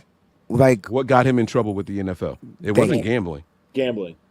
Okay, rest my case. It was gambling? In Louisiana. No, he wasn't. I remember now. Go ahead, Tony. I remember. He did something with the Louisiana mayor. Yes. Mayor in Louisiana, whatever town, and that's what it was. He funded something behind it, and it came up and they caught him. Something with I don't know if it was tax or something. Something happened, and then they stripped him as far as the team. But it really wasn't nothing because I don't think he was gambling, but I think he invested in something with gambling. Oh, investments. Yeah, so kind of something. Income tax evasion. I think it was a boat that was a casino or some shit like that, wasn't it? Didn't it have something to do with I felt like it was the Ozarks. Like you ever see the Ozarks? Yes. I felt it was that. Like that's exactly what it was. It could have been a boat. I mean, he was like it was a boat casino though. Like, and it was something about crossing certain lines and you had to get certain licenses to do it. And I think he paid off somebody and blah, blah, blah, blah, blah. And then it came back and blah, blah, blah, blah. See? Gambling license. Right Look at me. Gambling license. But that's very different than betting and gambling on the It's game. It's definitely different. Yeah. Very different. So I just wanted to make that differential there. You guys want to do presser breakdowns? Like how y'all feeling? Hey, listen, let me tell y'all something, man. Oh, I'm going This to is bed. why This is why I enjoy overreaction shows versus, like what we do. I feel like the energy is way too low for the Niners to be. Mose can't talk, so I don't expect him to, really be turned up and yelling and all that stuff. But I mean, like, it's the day after, so it's different, right? And this should have just been there. This should have been a regular show. When it's simmer, like it has time to simmer. Yeah, like we done seen it. We done watched it a few times. It's nothing really to overreact about. But I'm here because I love you, bro. Because I'm going to bed. All right. Well, I'm gonna stir the pot. I'm gonna find something to be negative about. I'm gonna make y'all answer some tough questions then. Sure. Give it a shot. All right. Here we go. First question is Kyle Shanahan wrong for using Christian McCaffrey as much as he did when we had a lead as big as we did, and you got healthy Mitchell just sitting there? I think he is wrong, but I think on the other hand, he's afraid to use Mitchell because what happens when you use Mitchell? Exactly. So it's kind of like the devil's out. No. What does that mean? What happens when you use Mitchell? What's the answer to that? You talk about he getting injured. It's hurt. So then fucking cut him. You can't have a guy on the roster that's good and then you say, I don't want to play him because he's going to get hurt. Nah, for y'all saying that Kyle Shanahan's wrong is dumb. And I'm going to tell you why. Yeah. You're paying Christian McCaffrey how much fucking money to be your running back one? A lot. Guaranteed money, right? We were up by 20. It doesn't matter. You're paying him money. But it's football, bro. He only had 25 touches. I don't get that, yo. He was dominant. The question would be different if maybe that number was 35 or 40. That's overusing your running back. Yeah. He had 22 carries and he had 3 catches. He had 25 touches. He's a premier back in this league. You are leaving out a lot of very important context with what you're saying, because everything you said is accurate. How? But what you're not mentioning is that we were up.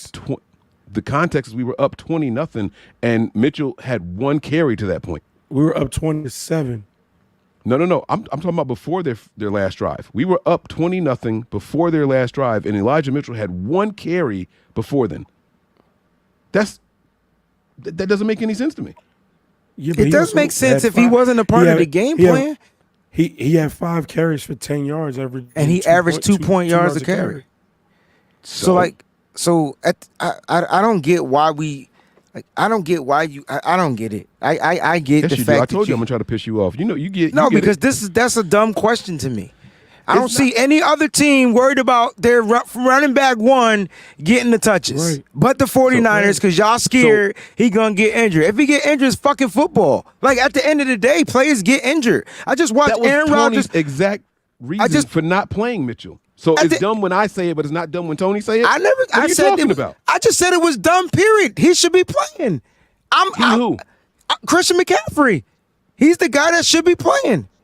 Christian McCaffrey should not be getting touches if the Niners are up 3 fucking scores in the game and you got a healthy Elijah Mitchell and Mason. Forget Mitchell for a second. Mason didn't touch the ball at all. So you tell him you couldn't give anybody. You just gonna keep running them out there like that? If it ain't fucking broke, why fix it? It's not like he Because wasn't it could being be broke.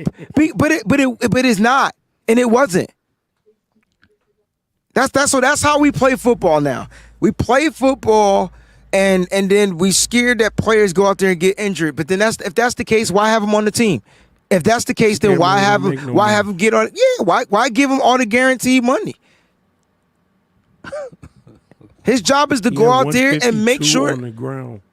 And you saw the difference when you took him out of the game. That's where Tony was going. Like you saw the difference. Like it was different.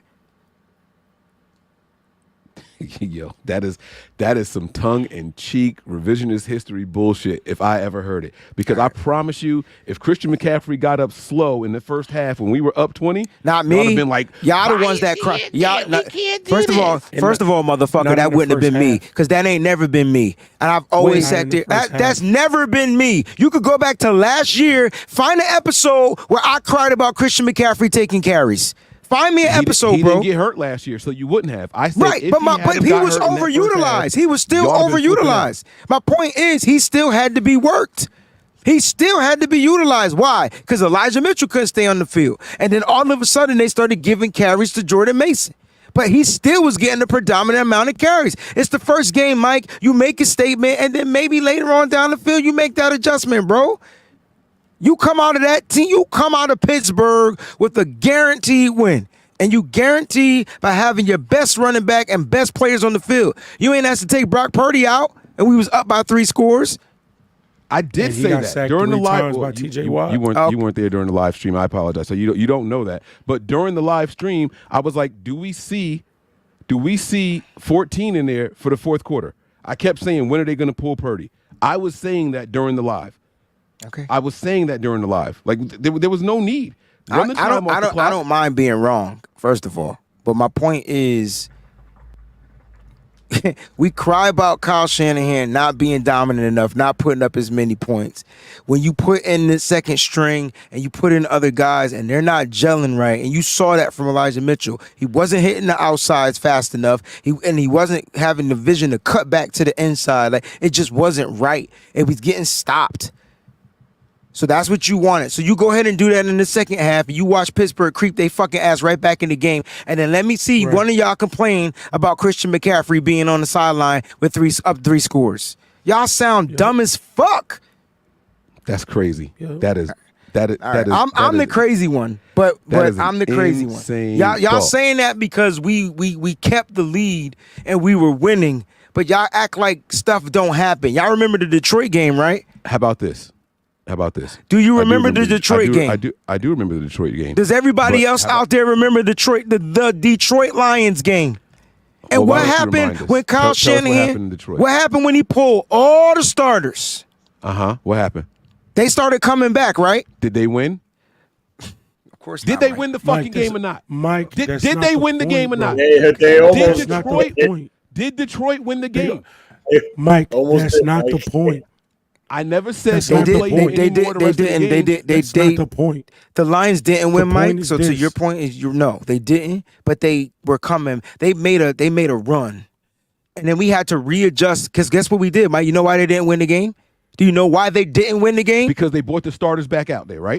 Exactly. Okay, so what's wrong with that? I said that they overused Christian McCaffrey. No, I didn't say so. I don't think 22 carries. I don't think 22 carries is overuse.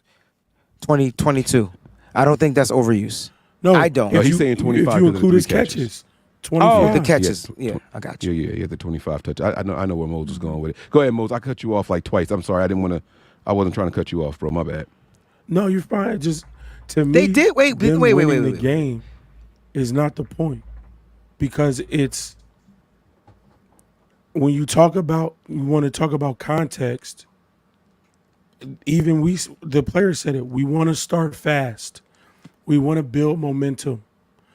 Why lose that by taking our starters out of the game and giving a Steelers team who was still playing hard, because TJ Watt was trying to build some momentum and get some sacks, and he got a strip sack that came in the second half.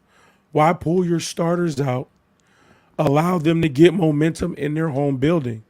And we talk about this with Kyle all the time. He takes his foot off the gas. He takes his foot off the gas. He takes his foot off the gas. Now, the one time he doesn't take his foot off the gas because it's week 1 and we're worried about getting players hurt. Ooh. Now it's a problem. Well, I do think Kyle did take his foot off the gas, just to be very clear here. I don't think he was as desperate to score as much as get first downs. Now that I can't prove, obviously, right? But I don't think scoring points was the... Right, but even with that thought process, that's why you can leave your starters in the game. Because everything he's calling at this point with the game is in hand is to run the clock and get off of the field. So he's not doing anything that's strenuous, that's really going to have the players exert a lot of energy and put them in harm's way. He's calling vanilla stuff at this point because it's 30-7. That's why you can keep those guys in the game. And it's also not like he was overrunning Christian McCaffrey. It wasn't an overwork of run. It's just that at the totality at the end of the game, he had 22 touches. But the dude was being utilized in the way that they needed him to be utilized, bro. It's not like they overran him. It's not like they ran, run. That's what I'm trying to say. Like, right, there was passes, there was runs. He came out the game. Mitchell had 5 carries. You get what I'm saying? Like, so he wasn't overutilized. He was utilized like a number 1 running back. I thought that's what we were paying him to be. I'm sorry. I thought you pay your number 1s because at the end of the day, Brandon Ayuk is a number 1 guy. He ain't on no big ass contract, but you want him out there on the football field every play, right? Deebo Samuel, you want out there every play, right? I'm just saying we want our best players out there. I would think to finish and cap off a game. This ain't like basketball. And even in basketball, you watch them other 5 people come in the game. Next thing you know, the starters coming back in the last 4 or 5 minutes to close out the game if there's a big enough lead. I don't think the Niners need to prove anything. It's not preseason. You want to go out there and you want to be dominant and you want to put your name and your team on the map. And unfortunately, injuries are going to happen in football. But I don't think it's going to happen to a person like, it can happen to a person like Christian McCaffrey, but it's not like they were overworking him. And I think that's what I'm trying to say. Mike is trying to ask, why can't we just utilize the other backs? And I think it had to do with pass protection and a whole bunch of other stuff. Did you watch Christian McCaffrey block, bro? The dude was phenomenal. Christian McCaffrey was phenomenal in pass pro. Matter of fact, the video is on its way up on the Patreon right now. So if you remember, subscribe to the Patreon. You got to be a member of the All Pro Legends and Hall of Fame package. It's right there. Hour and a half offensive film. Boom. Live. Just right now. Breezy this, breezy that. But my point is, if you look at it, Christian McCaffrey needed to be in that game. I don't think Jordan Mason's pass protection is that great. And even Elijah Mitchell. That's all I'm saying. Again, I don't think he was overutilized. And to add a little bit more context, because this is an aspect that we don't know. We don't know what Kyle saw in practice this week. So if he went throughout practice and what he saw from an Elijah Mitchell and a JP Mason wasn't up to par with what he wanted to do in this game, well, that's why you saw more of CMC. That could be an aspect of it too. We don't know what Kyle saw or what he felt going through practice this week. So I just looked at the drives in the second half, and after that touchdown, if it wasn't first down or a down that resulted in negative plays, Brock Purdy didn't pass at all. He passed twice on first down in the second half. I'm talking about after the 65-yard run. Let me be very clear what I'm saying. After the 65-yard run, he would pass on first down, and then it was run. And if it was third and long, it would be another pass attempt. Or if first down there was a negative run by Christian McCaffrey, and then it was a passing play there because it was 2nd and 11. And then because we were still behind the sticks on third down, it was another pass. Brock Purdy barely passed the ball in the second half. It was clear that the game plan wasn't let's keep putting up points. It's let's run the time off the clock. We're not arguing that, bro. And that's why you got to run the ball. And that's why you run the ball with your best running back, bro. God forbid, Jordan Mason had fumble issues in the preseason, right? He get in the game, he fumbled the ball, turnover, boom. Then what, Mike? Same thing that happened when Brock Purdy got sacked and we lost the ball. We didn't lose the ball when Brock Purdy got sacked. Then you're adding another. Yes, we did. In the second half, Brock Purdy had the sack lost fumble. one of them. He lost the same thing. He fumbled. Yeah, but that's all I'm saying. But I just want to spice stuff if up Mason a little bit, fumbles, if Mason fumbles, now you're talking about 2 turnovers instead of 1. You're talking about gotta more win, momentum. gotta win the turnover. And if Mason fumbles, depending on when and where, that could be a scoop and score. So that's because easy Mason 6. fumbled in the preseason, we should have just cut him because we can't play him no more because he might fumble. I didn't say that. No, I'm just saying we're not saying that. But if he's not ready, just like and you're if what saying, he showed in practice, go ahead, Weezy. No. Just like he's trying to insinuate that if you keep running Christian McCaffrey, he gonna get hurt. Like, well, we haven't seen that. I know that's his history past when he's with the Panthers. I think Christian McCaffrey's at a different place with his mind, his body, his soul, and everything. And clearly, he looked like he's playing football, and nobody's complaining about it. Do I like the negative plays? Nah. But when you go back and watch the negative plays while they happen, you know it ain't on Christian McCaffrey. You know the damn well the offensive line and somebody just missed I watched Kyle Juszczyk miss a block.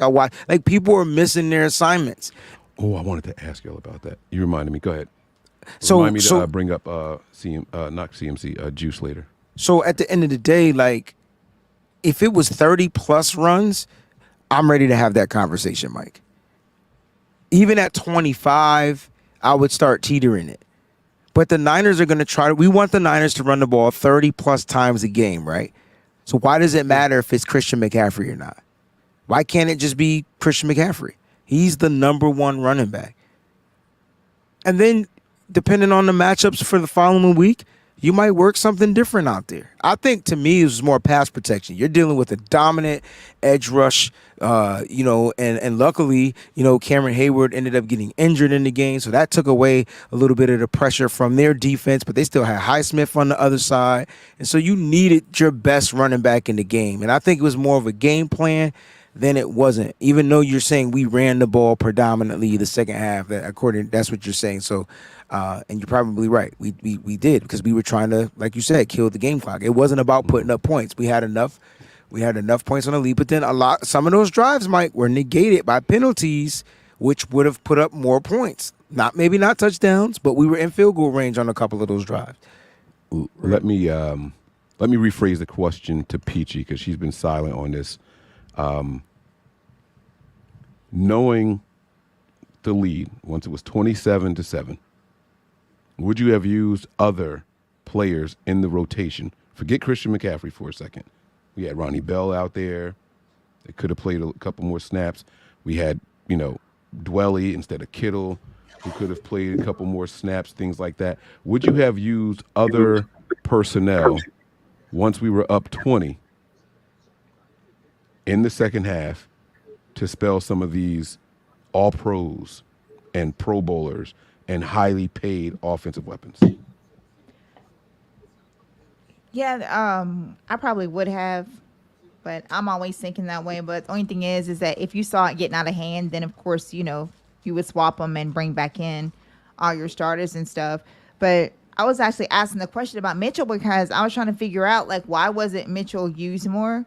But then I thought maybe Mitchell's not 100%. And maybe that's why he's not used more. Just because he's out there doesn't mean that he's fully back. So maybe that's why. And maybe Kyle knows how sensitive, it is to use him, like how easy he gets hurt.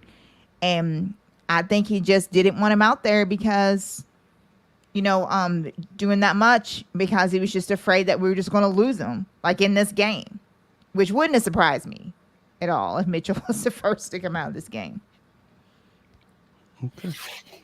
All right. How else can I shake this up? I like that. I got some passion out of y'all, man. Wayne, and that's Aaron Rodgers They fear that it's an Achilles.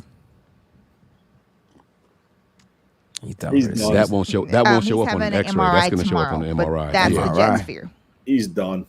That's crazy. I will say this: even if it's just an ankle tweak, I'm not putting him back out there week 1. I think I let him heal up. What did you say, 100%. Mose? Oh wait, he wasn't talking to us. Is he talking to us? He's on mute. Yeah, he's done the rest of the day. Even if it's something that they think he can come back from, he's going to be a little hobbled. It's week 1. They invested too much in him. They got him for the long haul, not for week 1 Monday Night Football. I'm sorry. He would be sitting either way if it was me. I mean, you brought a card out because you didn't want him to walk to the locker room. That shows me they're protecting the investment. You know what I'm saying? So we'll see. I'm hoping that it's not that serious. I hate when players get injured in general. So it's a nasty part of the game that we experience. But it is what it is. Okay, let me try to shake it up a little bit more. Were y'all disappointed? How do I say this? Were y'all disappointed with Nick Bosa's performance out there? Take into account, wasn't with the team, didn't practice a lot, all of that good stuff, right? Just take all of that into account. Nick Bosa literally didn't even show up on the stat sheet. He would have been just as effective running on the sideline. As far as stats, he had 1 tackle. Were you guys disappointed? Well, it was. I have it as 1 tackle and an assist. Were you guys disappointed in the production from the highest paid defensive player in NFL history? No, not at all. Because he was about to have a sack until he was grabbed and held, but. Which they called. He's going to be facing double teams all year, and that's what that's what's going to come down to, and that's why you need the success from, and that's why they went out and signed the Hargrave. So now you have Armstead, Hargrave, and Jackson. You can't double team the 3 of them. You could take one out. You try to take a second one out. That means one-on-one's definitely for the other 2, and they're favorable matchups at that point, especially with the type of player that Jackson is. High motor, plays through the whistle, and will run you down from behind. Okay. I know Wayne spoke on it earlier. Wayne said that he liked that Bosa was out there and taking up the double teams and opening things up for other players, much what Tony just said. Peachy Mose, y'all are cool with what we saw from him for his first, let's face it, this is his first real contact all offseason. Yeah. Y'all cool with it? Oh, God, look at this. Yeah, I piggyback off of everything, Breezy and Tony said. His presence out there is enough. His presence out there is enough. And, yeah, we saw T.J. Watt get 3 sacks, and he's an elite pass rusher in the league. But I think the game plans were different. Where the Steelers' game plan was, we stop Bosa and let somebody else beat us. Our game plan was, we'll let TJ have his because we know he's going to get it. We're going to make sure nobody else has an impact in his game. Now, you mentioned Cam Hayward was injured, but no impact from Highsmith, no impact from Patrick Peterson. Minkah Fitzpatrick was relatively quiet this game. So anybody else who could have a major impact, we're going to shut down the rest of those 10 guys. We'll let TJ do what he does. So Bosa's presence out there is the reason why Drake Jackson has 3 sacks. It's the reason why we have 5 as a team. And Drake Jackson said it in a post-game interview. He said, we were just out there hunting. And when you have your best shooter, when you have your most skilled guy out there, it makes everybody that much more confident to go out and hunt. And that's what they did. We giving Bosa a lot of credit for what Drake Jackson did. And Bosa was only out there for 1 of his sacks. It was Farrell on the other side of him for 2 of those sacks. I just want to put that out there. Well, no, it's the whole defensive line. You're adding a Hargrave. You're adding the arms. You have Armstead returning. Yeah. So you could, Farrell was out there. That's great. Like I said earlier, Farrell played a hell of a game. But now it's like, okay, what are we going to do? So let's double down on the 2 inside guys. And guess what? Now your outside guys are going to eat. So it's not just tied directly to Bosa, but like we said, this is Bosa's first game back. So you know, I just wanted to make it clear that we I know. don't want to. But the problem is, this is why that signing was so huge, and that's why the minute free agency started, they announced that signing. They identified the player that can cause havoc in the middle of the defense. So now you can't double. Like, it's impossible to double. Like, you're gonna get beat somewhere. Yeah. So, and now the guys that were playing larger roles get put back to more roles that fit their skill set. And you know, now that you have fresh legs coming off with a Kinlaw, you have a Givens coming in with fresh legs. Both those guys were rotating as a starter. Okay. All right. Anybody else? Y'all cool? I think Drake Jackson's most impressive sack to me was one where they snapped the ball and my man went 100 miles an hour and ran into a wall. He literally bounced back. I was like, what is he doing? But the quarterback held onto the ball for so long and started scrambling his direction. It was 100% a coverage type sack situation, right? Like, it was he was out of that play. I don't know what the tackle's name was that he ran into. He went hard. It was like, pow, oh shit. And then he tried to go in the inside, scramble back around to the outside, and he got the sack. It was either his second or his last sack. It was one of the last two. And I was sitting there like, but that's what a lot of people have talked about. That's what Tony emphasized about him. It's that motor, right? There's no quit. He plays to the whistle every time. And so I like that role for that young man. I hope that he really turns out to be something special on this team or in the league, because he looked really, really good. How else can I shake it up? Wayne looked like he just ready to go. Wayne like, Mike, shut the fuck up. Look at that. I'm about to just click off in the next 2 minutes or so. So you better get your last question in for me. I want to keep messing with you, man. I don't want you to leave. I'm tired. I'm going to bed. I haven't been to sleep yet. What kind of pillow you sleep on, Wayne? Kind of what? What kind of pillow do you sleep on? What fucking kind of pillow I sleep on? Is it a down pillow? Anybody on the panel use feather pillows? No? Nah, cause the memory foam pillows. You ever use those? It's memory foam pillows. It's memory foam. Yeah, I have a memory foam.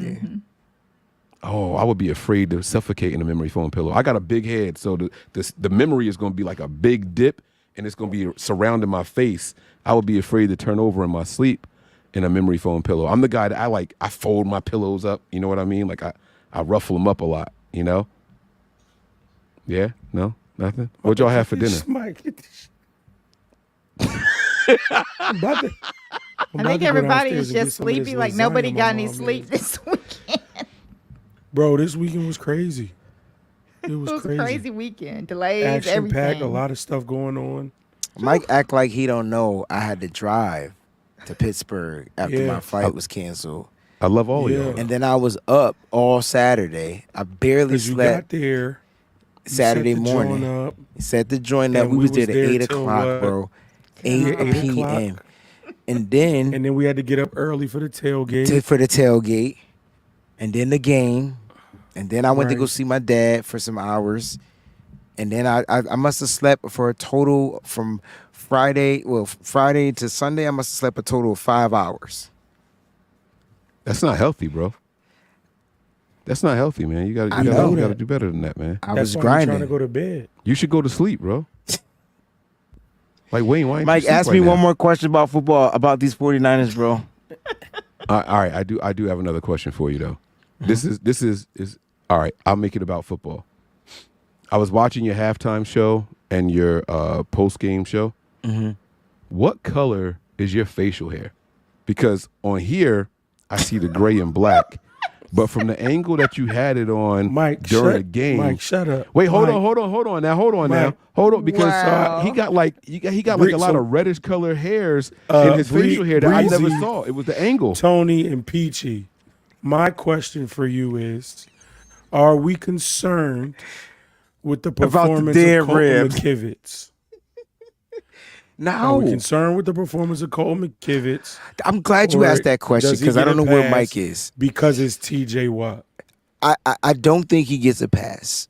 But do you see how I liked that they left him alone.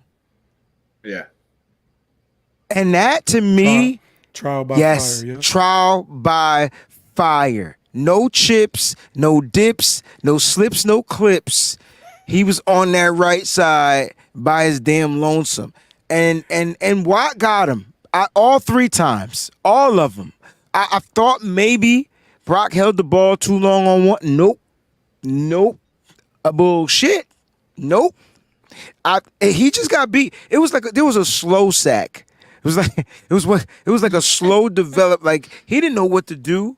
But I'm thinking more. Was he gassed? Because it just seemed like Watt heated up and McKivitz cooled down.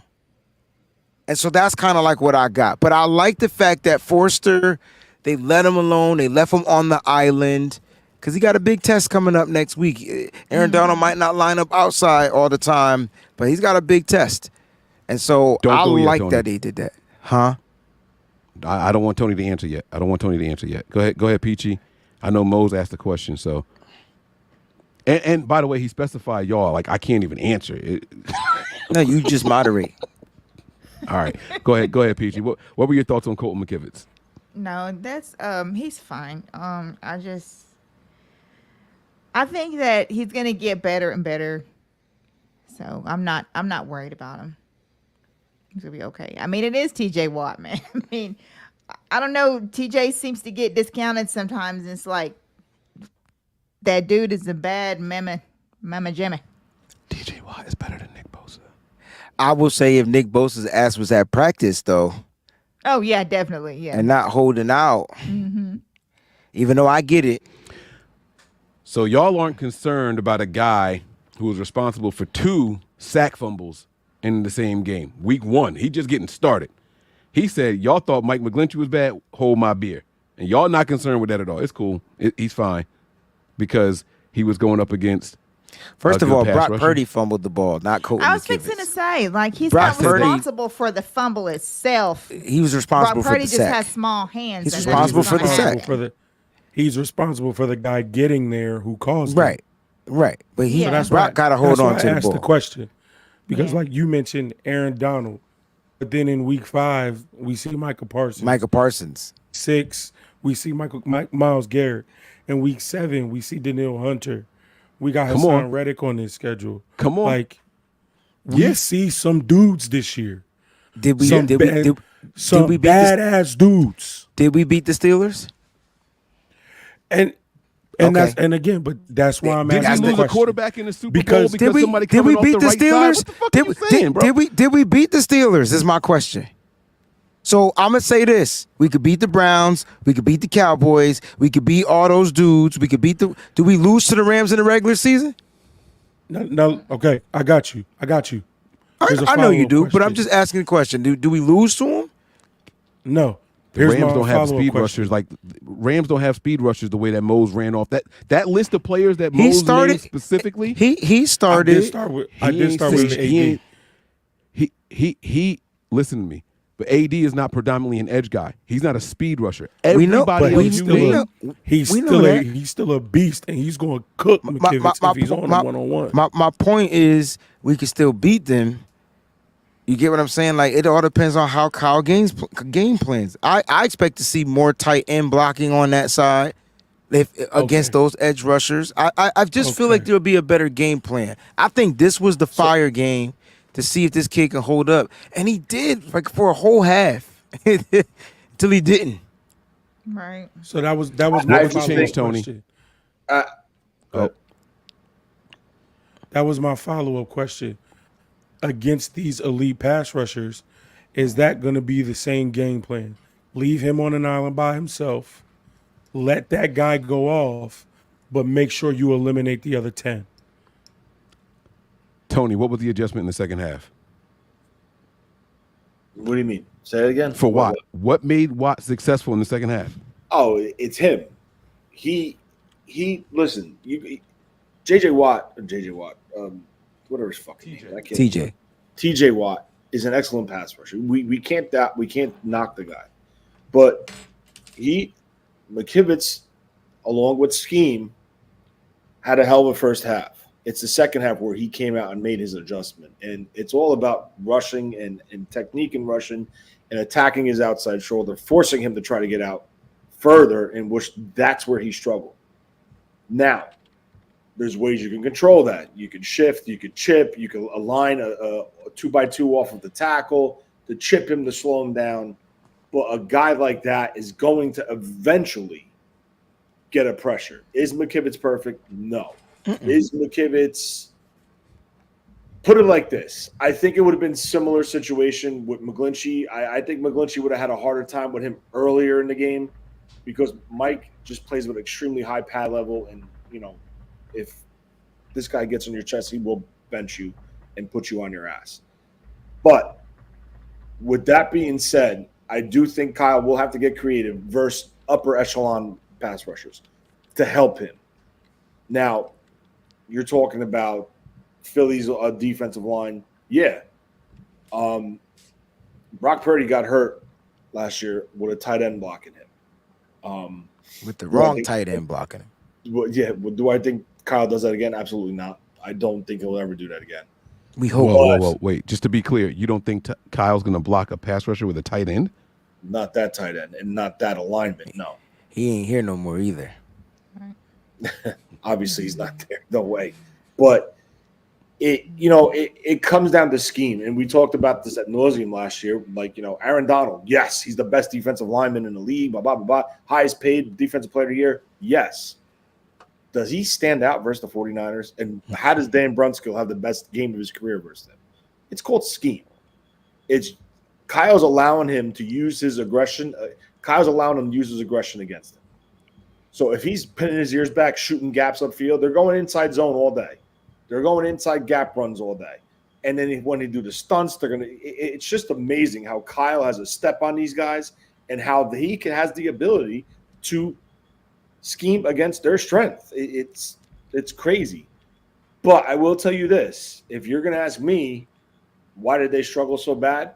I just think Pittsburgh, before Hayward got injured, has a hell of a defensive front, in my opinion. Absolutely. They're a hell of a defensive front. It's a 34 front. So it's a lot. It's a and little it was odd, too. It was weird, different. right? It's an odd front. Correct, Breezy. It's just different with their alignments, right? So it's almost like he's at a 7 technique rather than a 9 technique on an outside rush on an angle. If you're not a Trent Williams-esque athlete, with a lot the feet of tackles work, will have trouble getting to that point and sealing him off. Did you see how far? It wasn't Hassan Reddick far, but did you see how far Watt would line up on the outside? It was like a wide 9. Because he knew he had the angle on him. He knew doesn't have fast feet. So that's how you beat that. If you have a tackle with slow feet, you line up on a fucking angle where you're going to have a clear shot to that quarterback. Yeah. So to make it clear, I'm not saying McKivitz was great, but again, he was going up against an elite pass rusher that knew how to make adjustments to his game so that he can win his one-on-ones. That's what that's what I'm saying. So I feel like Micah Parsons is a different type of pass rusher. He's going to be utilized. He's going to be utilized all over the field, like just a wild ball, like whatever. I feel like with Myles Garrett, that's going to be a tough one as well. Like those matchups are going to be tough.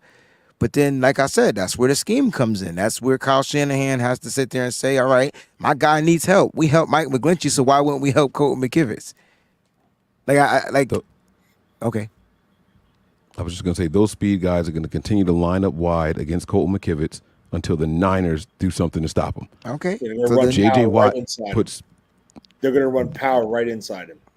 And then get yards right up the middle. And to me, that's where Mason and Mitchell, they just seem better inside zone guys. Like to me. You guys are talking about the run game. Right?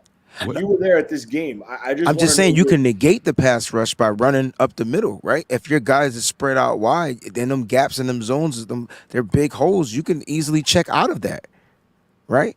I don't know about football. When you make those faces, you make me feel like I don't know what the fuck I'm talking about. But I do know what I'm talking about. I'm not talking about the run game at all. I'm talking about protecting the quarterback. So So when you he has to can't. pass. So quarterbacks can't check out of passes.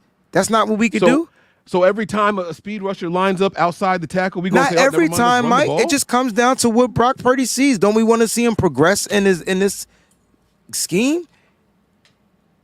Breezy, you're right, but the point is, how do we protect Purdy when we're in a situation where checking into a run is not an option?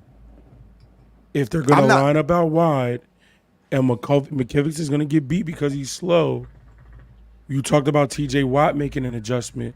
Mm-hmm. What is Colton McKivitz's adjustment? I'm not even talking about offensive line. I'm not talking about tight ends chipping, running backs chipping. What is Colton McKivitz's adjustment? Because there are also going to be times where, based on the play, based on the formation, based on the scheme, he's going to be on that island. So what is his adjustment? His adjustment will come due to practicing now that you got Nick Bosa back there. And I feel like that's going to help shape him. He'll see things differently. Because I'm sure Nick Bosa is going to line up on his side to probably give him some work.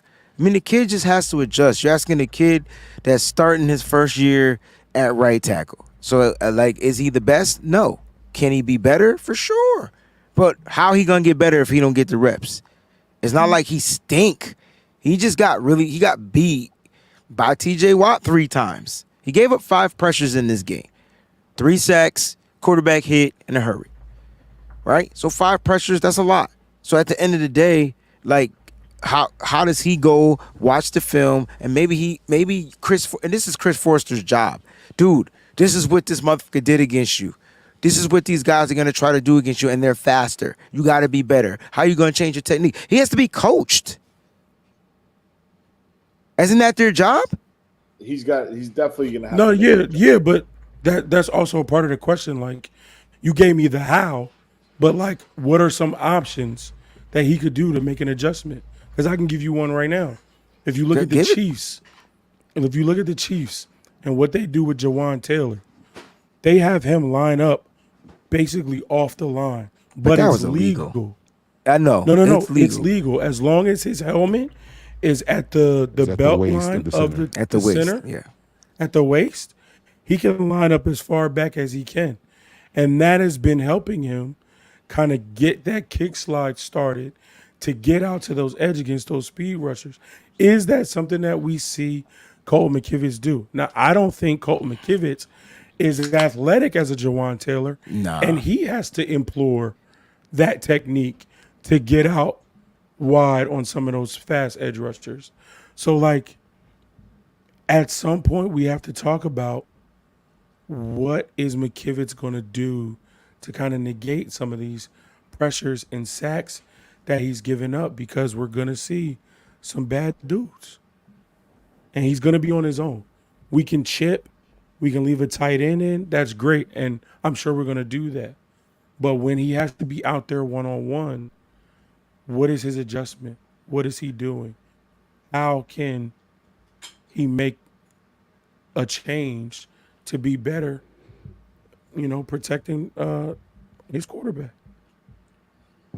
And if you look at the time of the game, right, that this was going on, where he made his adjustment and McKivitz didn't make an adjustment. McKivitz just stand pat. Kyle wasn't also deep into his bag with his motions and stuff like that. Anytime you start that motion shit, that's supposed to help slow the last man on the line of scrimmage. Now, because if you just consistently pin your ears back and you say, screw that, and you got to realize something, right? You guys were at this game. What I saw on that TV is that first whole half, that first minus 5 minutes into left in the second quarter, that defense had their hands on their hips and they were gassed because that line just gave it to them. And they just kept giving it to them and pushing them around, and they had no answer. So it showed you the dominant side of that 49ers defensive line, offensive line. So maybe it got to the point in the third quarter, the fourth quarter, because I think he started picking up mid-third quarter where he started getting his sacks. There was a point, they scored right out the gate. So the game was done. So maybe they just said, F this. We're just pinning our ears back and going after that quarterback. And they just totally just disengaged from their responsibilities and their keys as a defensive line. That's a possibility. Is it an excuse? I mean, Could be, maybe not. But my thing is this. I think if it's a game where it's closer, you're going to have your defensive ends that are just going to shine. It happens versus Trent Williams. There's guys that are good out there, and it happens. But when Kyle's in his bag and he starts scheming shit and using those those action jet sweeps or action orbit motions, that's all created to slow the last man on the line of scrimmage down. Because if he commits, Kyle's going right back to that motion, and that ball's going there, and that guy's gone. Because once your last man on the line of scrimmage is playing undisciplined, Kyle's going to call you out on it, and he will make you pay for it. But clearly, McKivitz does have to make an adjustment, whether it's that or whether it's maybe widening the splits on the offensive line to maybe stretch that defensive end out even more. We don't know.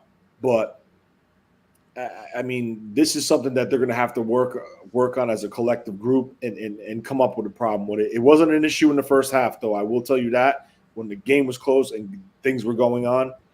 So I'm interested to see this week. Unfortunately, I'm not going to even watch the game, but whatever. I know y'all want to get going. 11 penalties for the 49ers.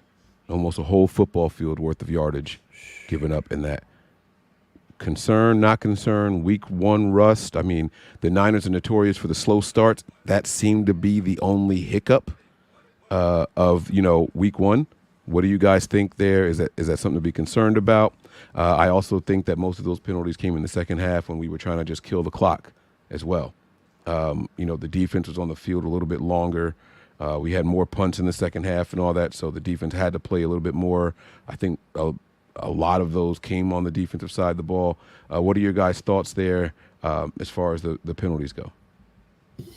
Go ahead, Wayne. I spoke on it earlier. I told you that was the area that we needed to work on. We needed to be more disciplined. I felt like those penalties killed some of the scoring drives, whether they would have resulted in 3 points or extra first downs on both sides. Even if you go to the defensive holding penalty or illegal contact, I think that's what it was called, on Diamador Lenore on that fourth down. The Niners had a chance to hold him at the goal line. Then you get that, and then they're right back with 4 more chances to score. There's the fire move touchdown, right? So, like, the Niners just have to play, you penalties are so subjective because they come down to the officials and their discretion. But you just got to play as sound football as you can. And you got to negate, like, the dumb ones, though, right? Like, that illegal contact is iffy to me.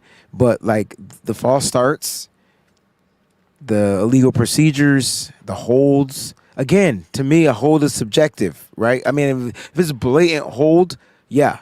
But sometimes it doesn't look like a hold, and then it's a hold or it's not a hold. So they just have to figure out a way to play better sound football, be more disciplined. We talk about that. Like, you got to win that. You got to win in that category. And even though the 49ers lost in that category, they had more turnovers. So I felt like that helped, that 2-to-1 ratio. The turnovers helped them, even though they dominated the whole game. Like, the 49ers dominated this game. They were definitely in control. But, at points, they just didn't look as sound. And it could be, like you said, Mike, they went from scripted offense to doing scripted drives to just, hey, we're going to run the ball. Just going to run the ball. Yeah. We got a huge lead. Mose, penalty thoughts? It's concerning. I mean, obviously it's week one, so there can be a little bit of rust because we had a big of a lead. Maybe the mental aspect of the players, maybe they checked out a little bit early. So they weren't as focused or concentrated as they needed to be. So I'm sure we'll get those cleaned up. Not too much to worry about, but 11 is too much.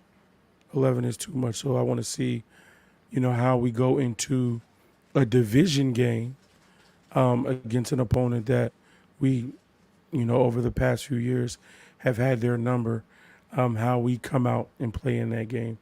That'll let me know if week one was an anomaly or if we really have an issue with penalties starting the season. To add to what Mose was saying, last year the penalties in that first game was crazy, and then they had their next game, which was a divisional game. I think it was a home game against the Seattle Seahawks, and they definitely lessened the penalties. So they're very correctable, right?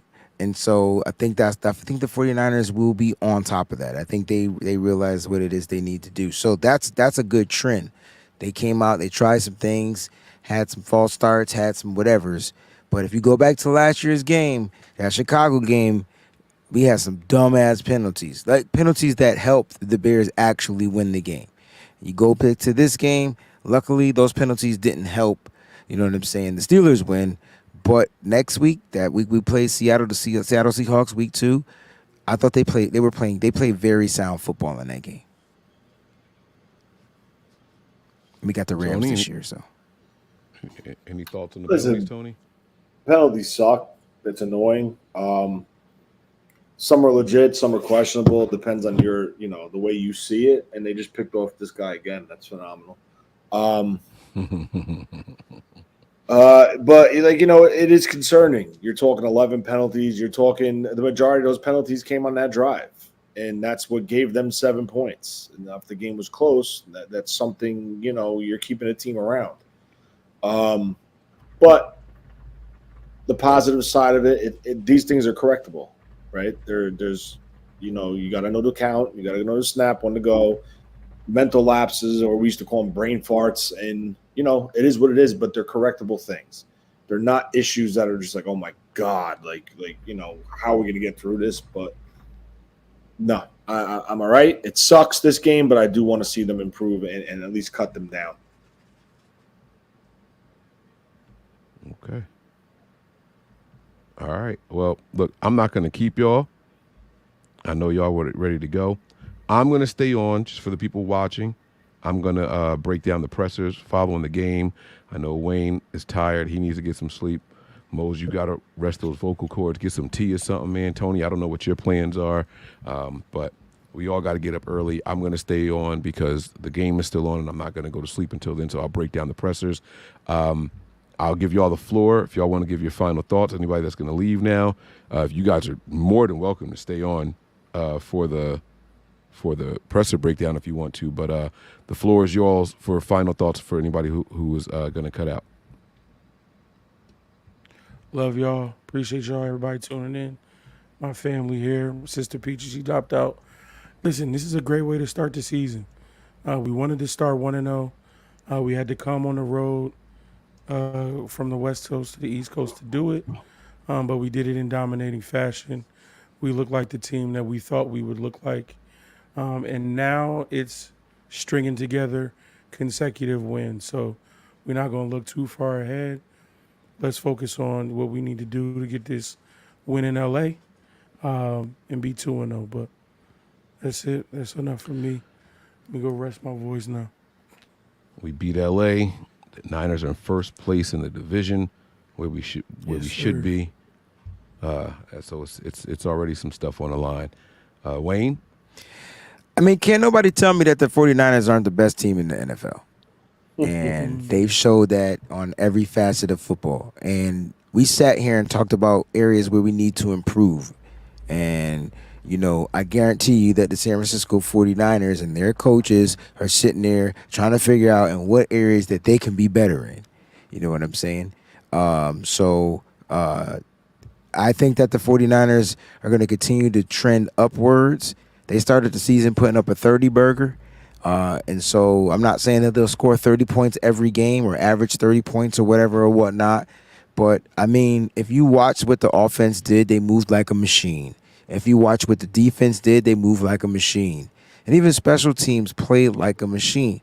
So the 49ers are very well put together. They're very well coached. They'll fix those little discipline situations with those penalties. And once they do that, I mean, the sky's the limit. They just look like they're going to be the dominant team in the NFL, not just the NFC. So I'm excited to watch this team. I'm not saying we'll win every game, but the sky's the limit. So we just got to continue to stay faithful and remain faithful, guys. There's going to be some ups, there's going to be some downs, but that's where we come in. I know some people don't get along. It seems like Mike and I don't ever get along, but we do. We're brothers, and we got a show tomorrow at 4 p.m. called No Harm, No Foul. Tune in. We'll have more spicy talk for you guys, 49ers talk, all right? So make sure you check that out. All right, love you guys. I'm going to go get some rest because I got to get up and still go to the gym in the morning. Peace out. All right. Tony, you staying? You leaving? You going to give your final thoughts also? I'll stay for a couple minutes. All right. The guys did not answer me. I don't mind letting this rock on their stream, so I'm gonna leave this up on their stream. We're gonna change the layout here just a little bit, all right? Because we're gonna have the video on here. So let's go ahead and set this up. We're gonna start with the player interview. Actually, you know what? Let's start with Kyle Shanahan's. I have the other one pulled up already, but let me get Kyle Shanahan's presser pulled up really quick, because I think these things are important to break down following games. You get the injury reports and things like that. You get to hear and see how the coach feels, so not just what we think, but you're going to hear from the players and the coach. So let's go ahead and get this thing rocking, man. And I got to change that to... Yeah, we're going to use this one here. Let's do Kyle full screen. And let me make sure. You know what? Let's take the border off completely. Let's get rid of the border here. All right, we're going to listen to Kyle Shanahan. Tony, if he says something that catches your attention, you want me to pause it, just say stop it or pause it or whatever, and we'll go through like that, all right? Here we go. Got issues with that, sorry. All right, guys, injuries. We just had, I forgot my listing. Who was it? There's only one on there. Oh, yeah, Ambry just got looked at for concussion by the spotters upstairs, but he cleared, so we're good. Yep. You go up 20-0, you don't have a driver, you don't score, and you force all 3 and outs there for a while. How would you assess the way this game opened up? It opened up as good as you could hope for. I thought it was about 28 minutes of really good football and then 2 minutes of really bad football. The offense not coming up with points there at the end, just even giving it back to them. And then us not getting that short yardage, the 2 penalties we had, and them scoring at the end of the half put a little damper on it, but it was awesome. We came out, got the ball back, and answered on that first drive, and pretty smooth sailing from there. I do want to point out something already. A lot of people were saying that Ambry Thomas was in concussion protocol and all that, but there is no protocol. Kyle said that he was cleared. So Ambry Thomas was the only ding, and even that wasn't significant. He's not in concussion protocol. He said he's cleared. So that is huge. The Niners, man, knock on serious wood for that, got out of there injury-free. That is freaking huge. That is huge.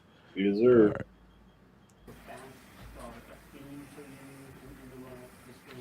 Not really. I mean, I don't make a lot of themes. It's stuff that I feel like it's understood. We always try to get off fast. That's always our goal, and I was glad that we did today.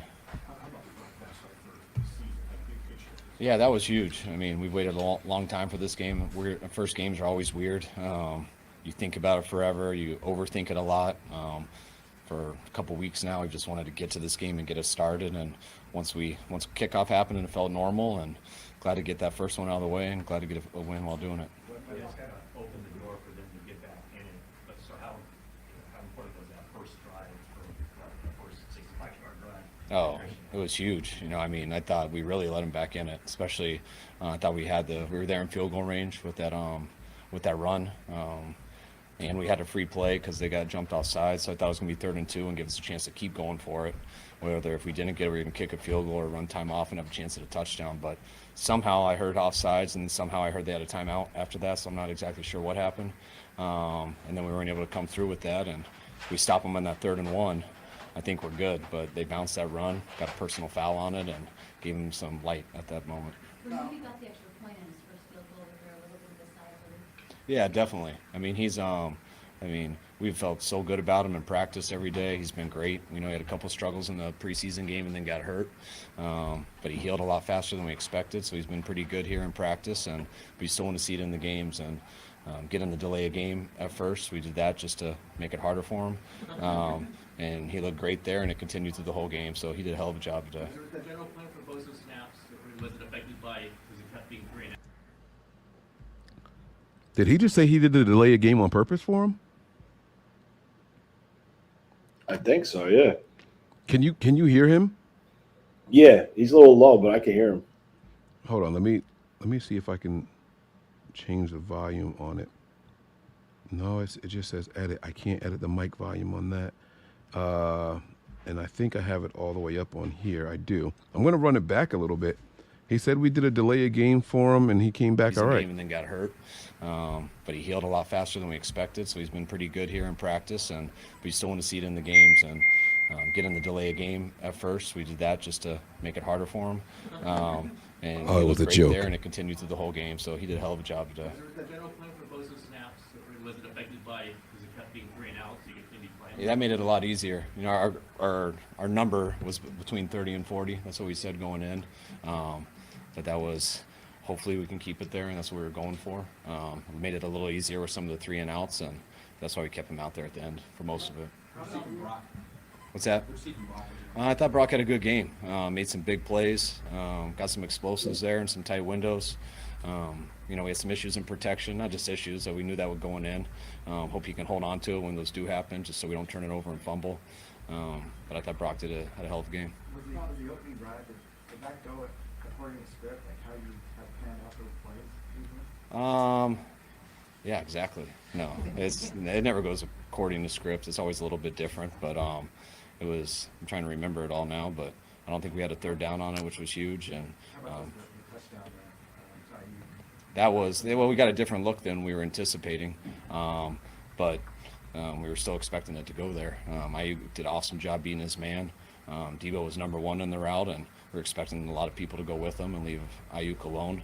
And we needed to hold up to be able to wait for that, and we did. And Ayuk did what we thought he would do, and it was a really good route, good throw, great protection. How much confidence do you have calling Ayuk's number at this point in his career? A lot, I mean, as much as I do. I mean, all of our guys. We've got some pretty good eligibles.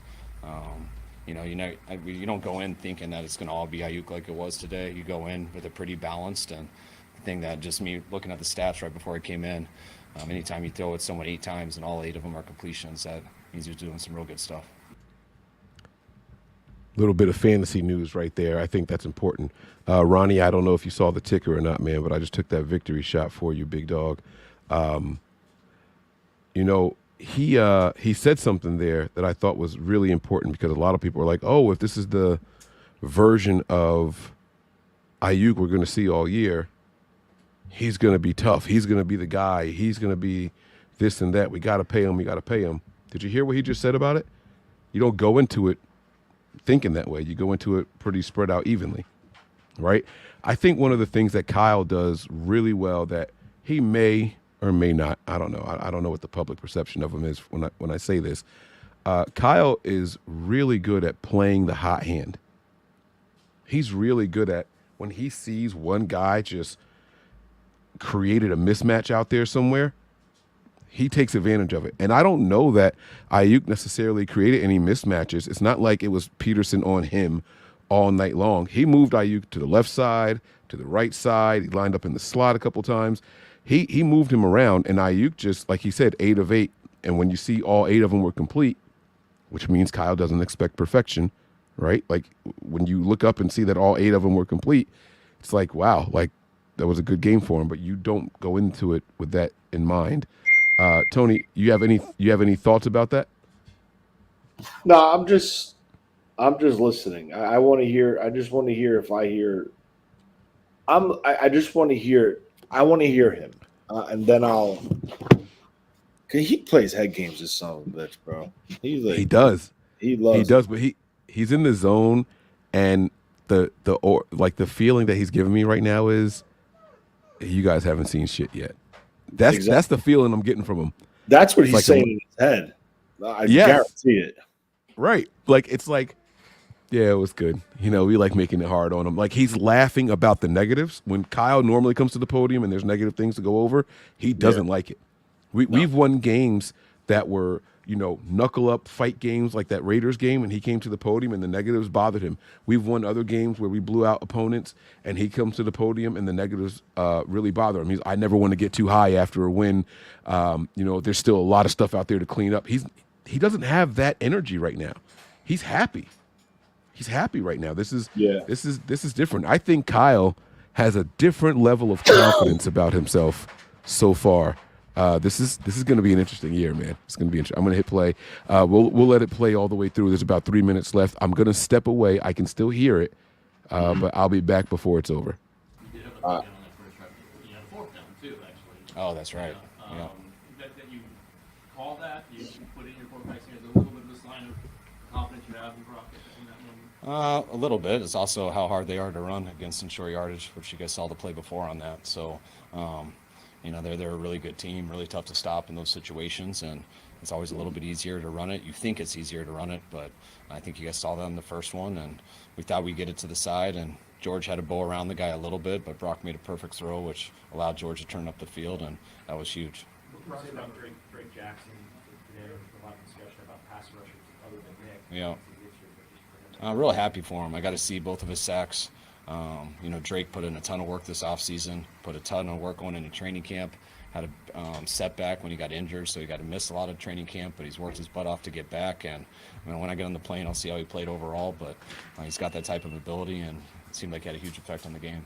You were up 20 0, you're out 20 2, out aiming them 232 to 1. I know you have a lot of respect for this staff team and confidence.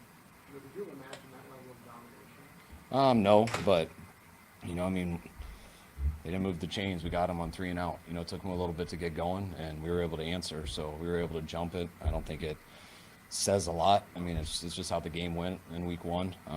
But we got a lot of respect for that team. Just watching how they were at the end of last year, we knew what was coming all off season, and watched them throughout the preseason. Knowing Mike, knowing how he has that team. I mean, they didn't make the plays today, but that team's going to be there at the end. Brock's never been afraid to kind of show emotion after he throws a touchdown or something like that. It seemed like maybe a little more after that first one. Did you get the sense from him that this all just meant a little more to him coming back after everything that he's been through? I mean, I'm sure it did. I mean, I think we could guess that, but Brock's pretty steady.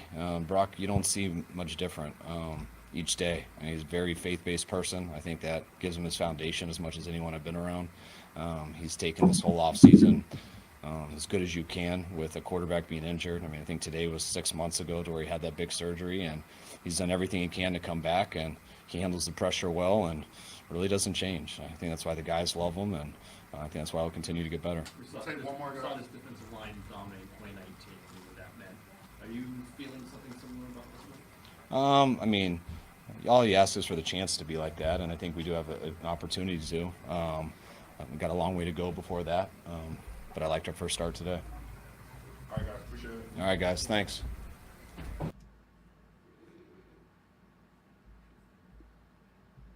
All right, so that is the Kyle Shanahan presser. We are going to bring you guys a couple more of them, so please bear with us. Whoop, wrong view there. Sorry. Put the wrong view up there. Bear with us. We are going to bring you guys the player pressers as well. One thing that he said that I thought was really good is his confidence in Brock Purdy, and he's completely accurate, right? Brock doesn't seem to get rattled. They go out there, they score, he celebrates, and he's right back out there as if it's his first drive. You don't see nerves from Brock Purdy. You don't see nervousness from Brock Purdy. He goes out there, he gets sacked, the sack fumble. He got sacked on back-to-back plays, but it won't look like it because one of them was on third down. He got sacked on third down. The Niners go, they punt. They get the ball right back, and he's sacked on first down again, right? But you never see Brock Purdy rattled.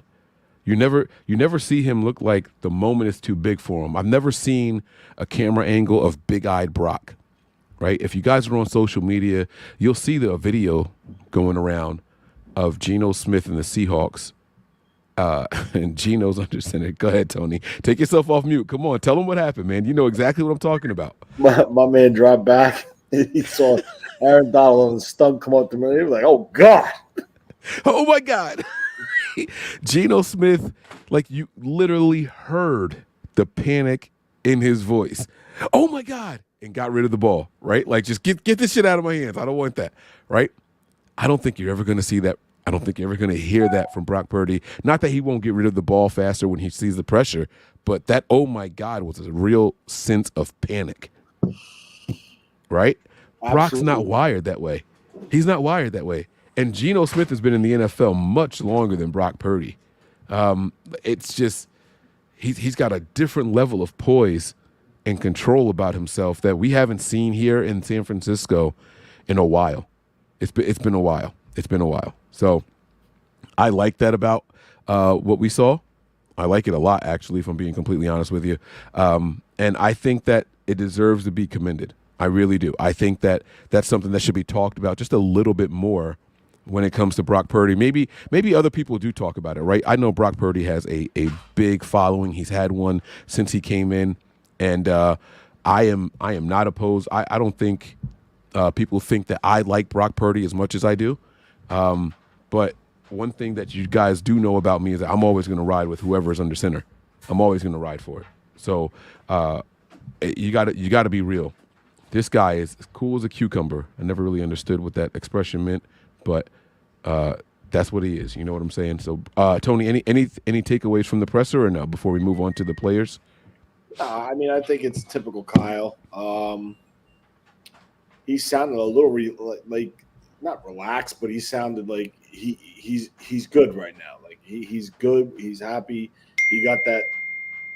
I guess I'm not going to say monkey off his back like Gary Plummer said in the Super Bowl with Steve Young, but I just feel he's happy with the way it turned out this week and this season, opening week 1 on the road versus a good team like Pittsburgh, compared to the history of the Niners with him there. And I think it was a great test for this team, and I think it tells you where this team is at this point of the season in week 1.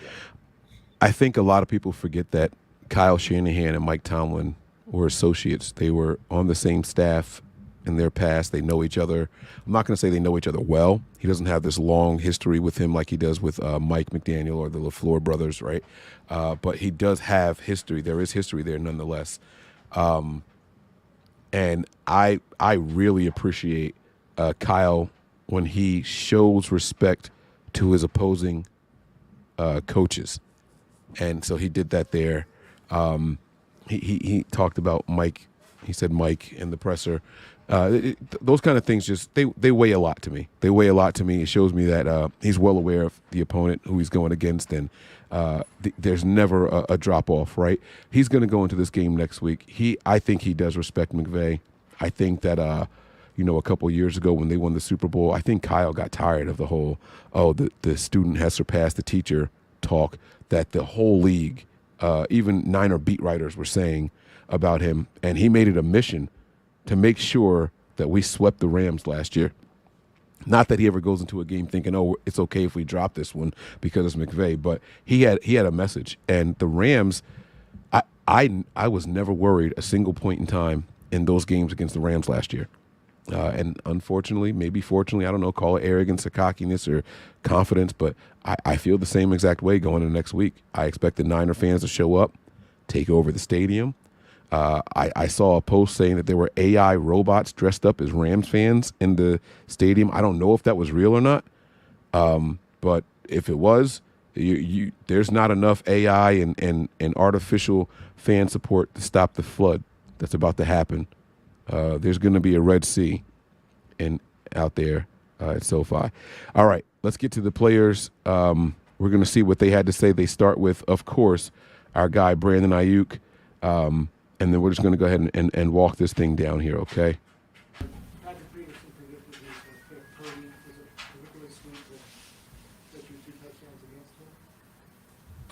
Yeah. Nah. He did a good job. I've been talking to Pat for a little bit now since we've had a couple encounters. So I've been talking to him for a while now. But always fun to go against him. On the touchdown on the sideline there, between you and the ball at some point? How do you make that catch? I think it was a position that we've been in a couple of times in camp. Purdy just gave us the opportunity to make a play on the ball, and we came back, went our way. The back shoulder, the time your back shoulder? Yeah. How about the first touchdown, Brandon? Just how that play kind of came to be, basically how you guys drew it up. Yeah. Yep. We kind of just a wide and release, Debo going in, and creating a one-on-one matchup with me and Pat P on the outside. Brandon, that's a team a lot of people think could be a playoff team this year, and you guys pretty much dismantled them. Does that offer maybe a glimpse of how good you guys could be this year? I mean, it's week one. We don't know. We don't know anything about them. We don't know. So let the rest of the season play out. But definitely feels good to be 1-0. But when you guys are scoring every single time for a while there, the defense is not even letting them get a first down. What's that like to be in the middle of that when it's going that good? No, defense was playing great. We were in for one today. Just it felt like it was a super long first half. Defense was getting off the field quickly. We were going back out there. So yeah. The long touchdown for Christian, you had the big block downfield, but I noticed at the start of the play you had to do some kind of down block early on before you sprinted down. How tough of an assignment is that for you as a receiver to have to execute both of those blocks on one running play? Yeah, it was a crazy game plan in the run game, just in terms of our assignments on the outside, going in tight, blocking those guys on the end, blocking the linebackers. But they did a great job. They kind of gave us some different looks. So it was kind of messy, that play. I didn't even know what to do. I just kind of saw Christian breaking free and then went to go check somebody. Do you feel you get the respect and the credit you deserve, or do you feel like you're still Yo, they picked this guy off again. I mean, I don't really care too much about respect no more. Yeah, listen, man, this Jets defense is real, and it sucks that fucking Aaron Rodgers got hurt, bro. This Jets defense is for real, bro. Like Robert Saleh, not a fluke, not a flash in the pan at all.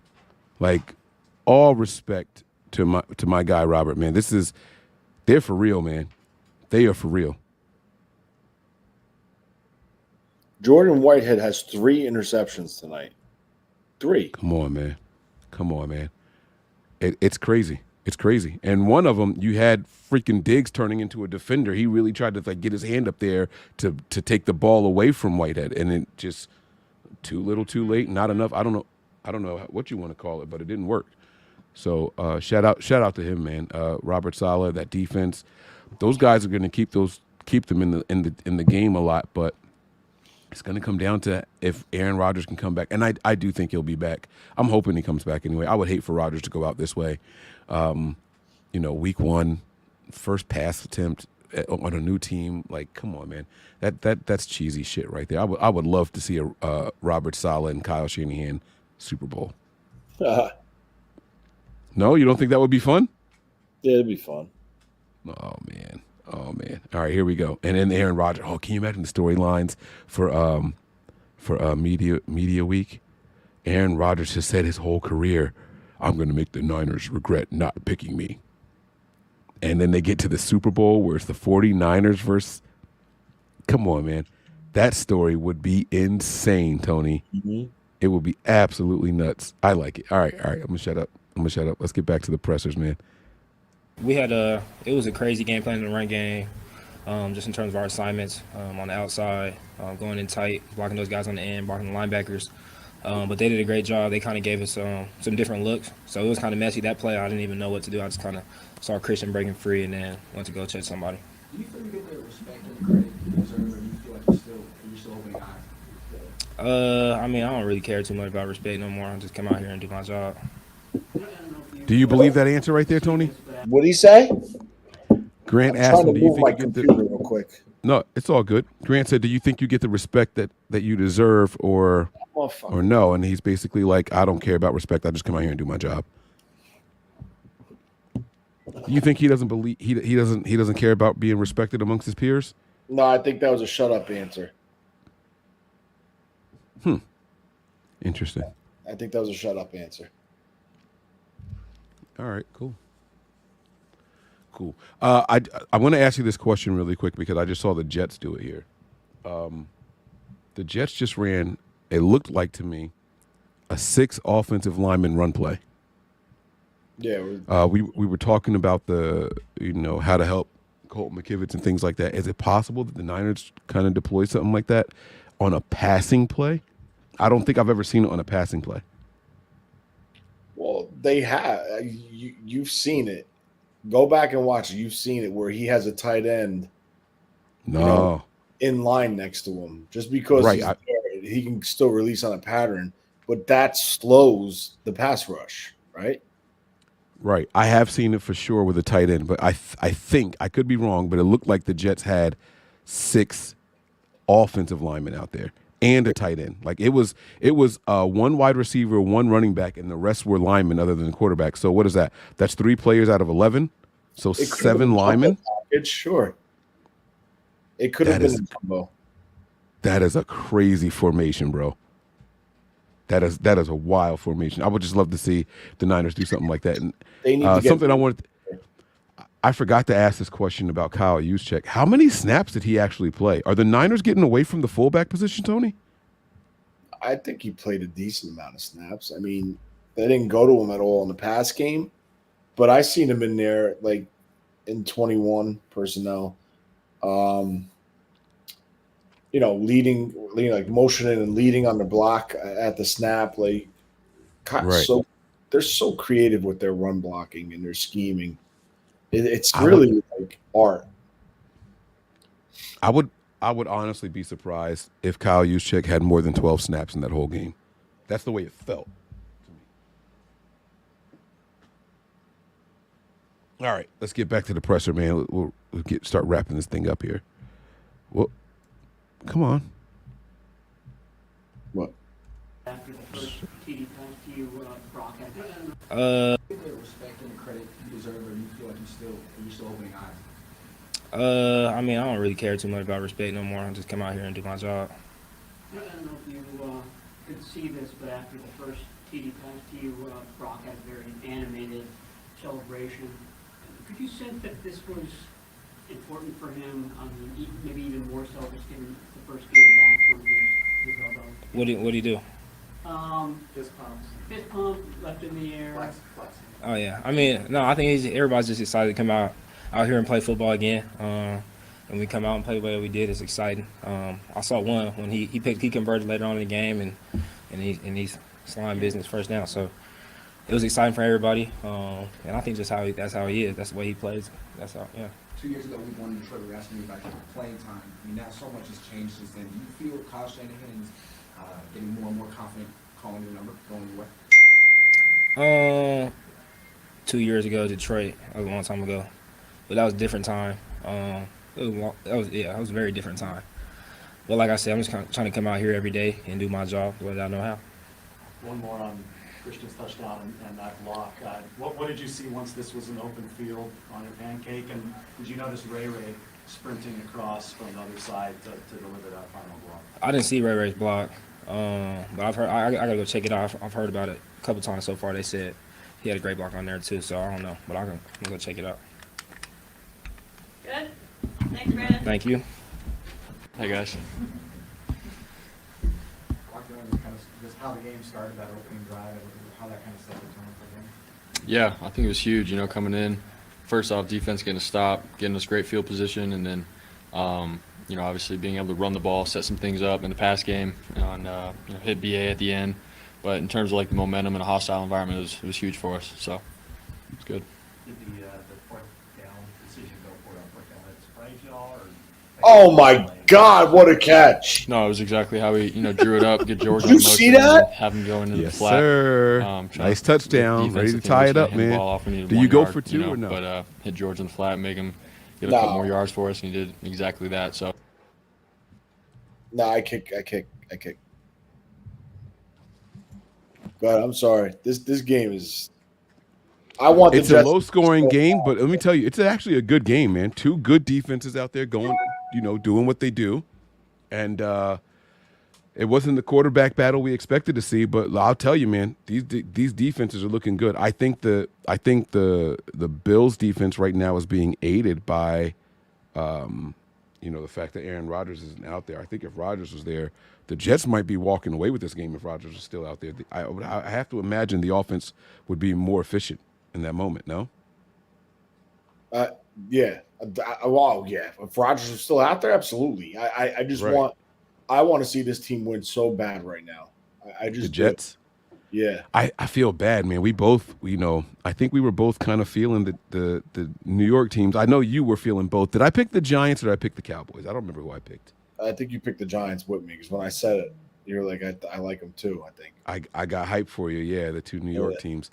Giants, but the Giants got me second guessing something, man. I think they might be kind of smelling themselves, Tony, if I'm being completely honest with you. They got that dumbass Coach of the Year award going to Dable instead of Kyle Shanahan, who used 3 quarterbacks to get to the NFC Championship. They got the freaking Daniel Jones big contract. So now your head coach. See, this is the movie promotion. The creator right here.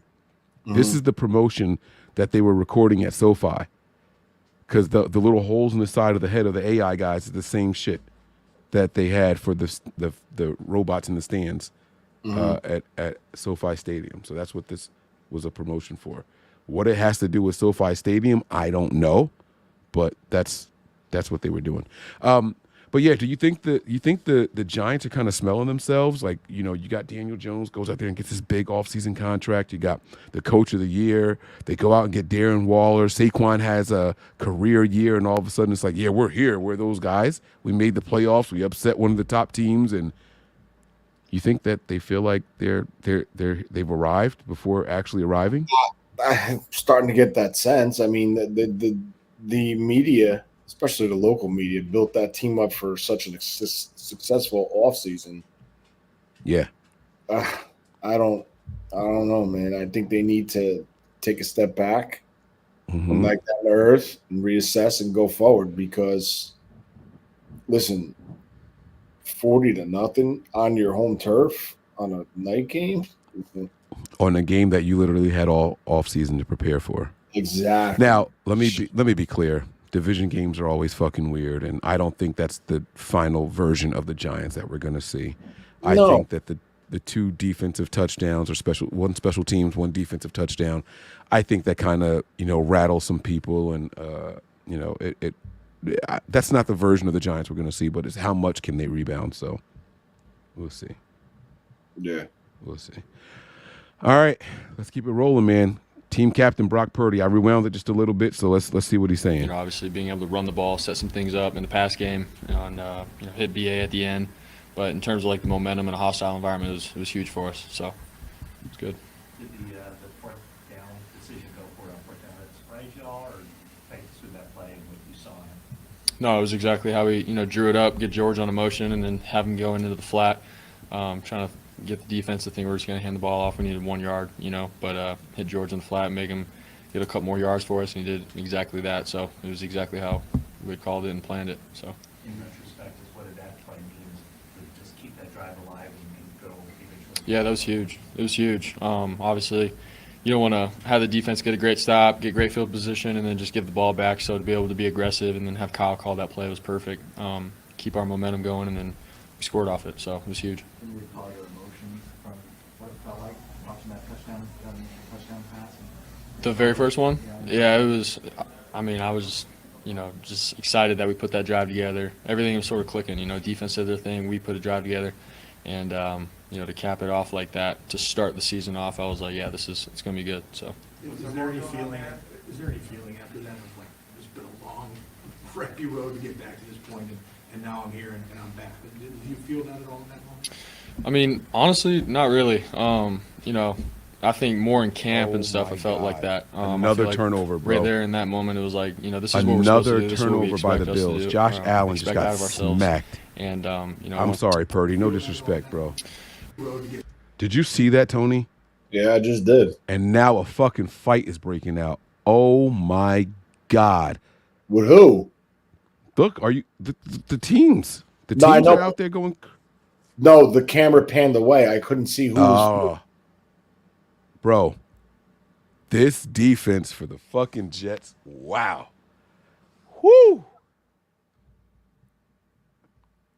Holy smokes, man. Yo, that kid is a beast. Look at. Oh, that's not his fault. That kid's a he dropped bro. it again. Oh, that was helmet to helmet. Did you see that? He smacked the shit out of his helmet. He knocked his helmet loose with that. I mean, he was behind the line of scrimmage still. So watch this. He's going to pick it up and look at the contact. Boom! Oh my God! Right to the side of the head. He got hit on both ends from the tight end and defensive player. Watch. Jesus Christ. That tight end hit him first, and then the defensive player hit him. That's crazy. Yo, and this is why Kyle Shanahan desperately wants to keep a quarterback on a rookie deal. Let me tell you guys something right now. I know we love Brock Purdy. The Niners are going to draft a quarterback this upcoming draft again. And if they don't like what they see from that guy, they're going to do it again the year after that. I sincerely think Kyle would love to keep a rookie quarterback because look at the money that they gave Josh Allen, and then look at what it did to the rest of that team. Look at that offensive line. It's fucking makeshift. It's a makeshift offensive line. They might have 2 good offensive linemen on that Bills offensive line. And this is what Kyle Shanahan desperately wants to avoid. This shit is scary. Josh Allen is one of the best quarterbacks in the NFL, and it doesn't mean shit if your line can't protect for you. You can be mobile, you can have a big arm, you can have a quick release. None of that makes a difference if they can't protect you for 2 fucking seconds, bro. This is crazy. All right, it's 4 minutes left in the game. We got a lot of pressure to get through. Let's go. Get back to this point, and now I'm here and I'm back. Do you feel that at all in that moment? I mean, honestly, not really. You know, I think more in camp and stuff, I felt like that. I feel like right there in that moment, it was like, you know, this is what we're supposed to do. This is what we expect us to do, or expect out of ourselves.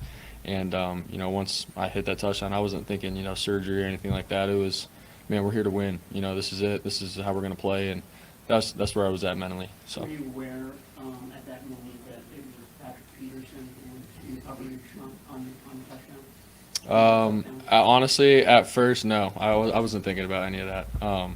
BA was open. He did a great job on the route and got him the ball, scored a touchdown. And then the second touchdown on the right side, the deep ball. Was that on Patrick Peterson? Yeah, and that one, I was like, all right, that felt good. But it was good, man. He's a competitor. I have nothing but respect for Patrick Peterson and Talk everything your that he shit, does. Brock. Talk your shit, Brock. Was that on Patrick Peterson? Yeah, that felt good. That's right. Nah, it's just, you know, whatever happens, and I'm trying to get the team hype and showing them, like, hey, man, like, you know, everything that we've done is paying off. It's going good. So just trying to get the other guys going is what I'm thinking in the moment. On the second touchdown, is that your option to go back shoulder? Is it designed to go back shoulder? No, I just went back shoulder. If BA beat him off the line pretty bad, you know, put it out in front of him. If not, he's got some contact, give him an opportunity on the back shoulder. So that's sort of just how it went and what I did. You mentioned that, you gave him the opportunity to make a play. Is that part of it? You just, I'm just going to let him make a play? Yeah, I mean, that's huge for us. You know, we talked about in the offseason just the trust factor, you know, leading guys, having anticipation, and then obviously when it's a one-on-one matchup, we got such great talent. It's like, man, just give him an opportunity, you know, throw it up and see what happens. So it was a great rep for us. All right, thanks, guys. Thanks, guys. Got a couple more here. All right, so I want to pause this before Christian starts.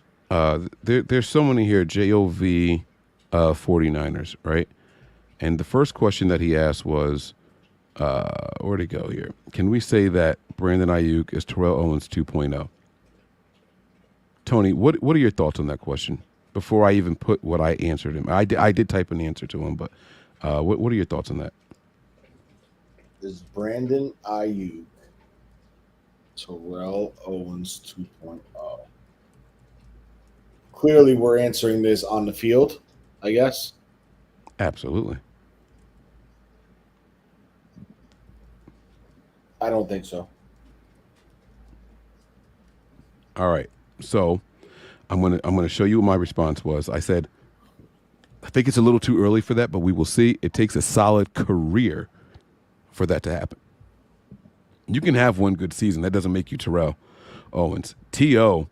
is a top 5 wide receiver all time in the NFL. And Yes. Brandon Ayuk has not shown us that that's what he's going to be. And I love Brandon Ayuk. He's my favorite receiver on the team. I think he's wide receiver 1. Let me be very clear with what I'm saying. But he hasn't shown that he's going to be T.O. a T.O. type player. T.O. was the type of guy where the team can be complete dog shit. If you need a drive, throw me the ball, and I'm going to make something happen. You want me to run deep? I'll run deep. I'll burn them, too. You want me to catch a slant and take it to the house? I'll do that, too. You want me to take a handoff from behind and work with it? Like, I'll do that. I haven't seen that kind of consistency from Brandon Ayuk. And it's not to say that he can't develop into that. So don't take anything I'm saying out of context, please. No, but correct. But he's just not that. And more importantly than him not being that now, there's no need for him to be that. Terrell Owens didn't play with guys to the caliber of Christian McCaffrey plus George Kittle plus Christian McCaffrey. He might have played with another top wide receiver. You can say that's Brandon Ayuk and Debo, right? He might have played with a very good running back. You can say that's him and Christian McCaffrey. But he didn't do that shit all at the same time. It wasn't a roster the way that it is. Don't be surprised if Brandon Ayuk doesn't score another touchdown for the next 2 weeks in the NFL. Don't be surprised if that happens. And it doesn't mean that he's that bad. It doesn't mean that he's terrible or anything like that. But we have so much talent. We can afford for Brandon Ayuk to have a 2-touchdown game, and then the next 2 weeks, it's Kittle and Samuel, or it's Kyle Juszczyk and Christian McCaffrey. Like, there's so much talent on this side on the offensive side of the ball here that Brandon Ayuk isn't required to do that kind of thing game in and game out. And so it's not a knock on him. It's that we haven't seen him have to be the guy. Fortunately for all of the top guys on this offense, they are a part of the puzzle because there's that much other good talent around them. As good as we think Christian McCaffrey is, people think Debo is that good. As good as we think Debo is, people think Kittle is that good. As good as we think Kittle is, some people will say Ayuk is that good. Terrell Owens never played on a star-studded roster like that. There were times where T.O. had to be the guy. There were times where Jerry Rice had to be the guy, not a guy. You know what I'm saying? So we just haven't seen that from them. That's all I'm saying. It's not a knock on them. It's just far too early to even try to insinuate that they're going to have that kind of career, especially with the team as loaded as it is. None of those guys will be viewed as top anything at their position group in the NFL as long as the supporting cast around them is as good as it is. They'll never get that kind of respect, ever. If this team manages to keep 3 of those 5 guys together, they're never gonna be that guy. I'm gonna hit play. Tony, did you have anything you wanted to add to that or no? No, I think it's a good assess. I think it's a good answer. I got him. What? All right, go ahead, Tony. Sorry. I think it's a good answer. I just think, like, talent-wise, he is a very talented wide receiver, but Terrell Owens was just – I mean, you're talking about size, speed, physicality. Like, I don't know. And like you said, look at his career. I think Brandon Ayuk is going to be a very solid wide receiver. But again, like, time will tell.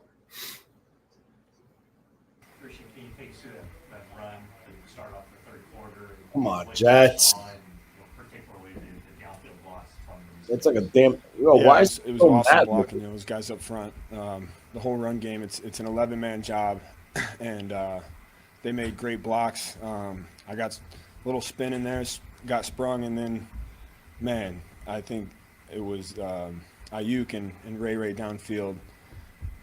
I mean, when you got receivers who block like that, it's a special feeling for a running back because availability is the best ability, so I push my body to its limit. That's why I soak in Dr. Teal to ease my aches and pains and help speed. You truly feel like you guys have your back, and that's an awesome feeling to have when you're out there. So when all 11 are committed to the run game, you got fullback who's the best in the league, you got tight end who's the best in the league at what he does, and all 5 linemen just working their ass off all day. It's fun to be able to go out there and run the ball behind people who are so committed to do it. How difficult is it to be patient when you see Ray out in front of you and you just have to slow down to let him do his thing? I think it's very instinctual. There's times where you have to press on the gas, and there's times where you have to kind of be patient and let it all come to you.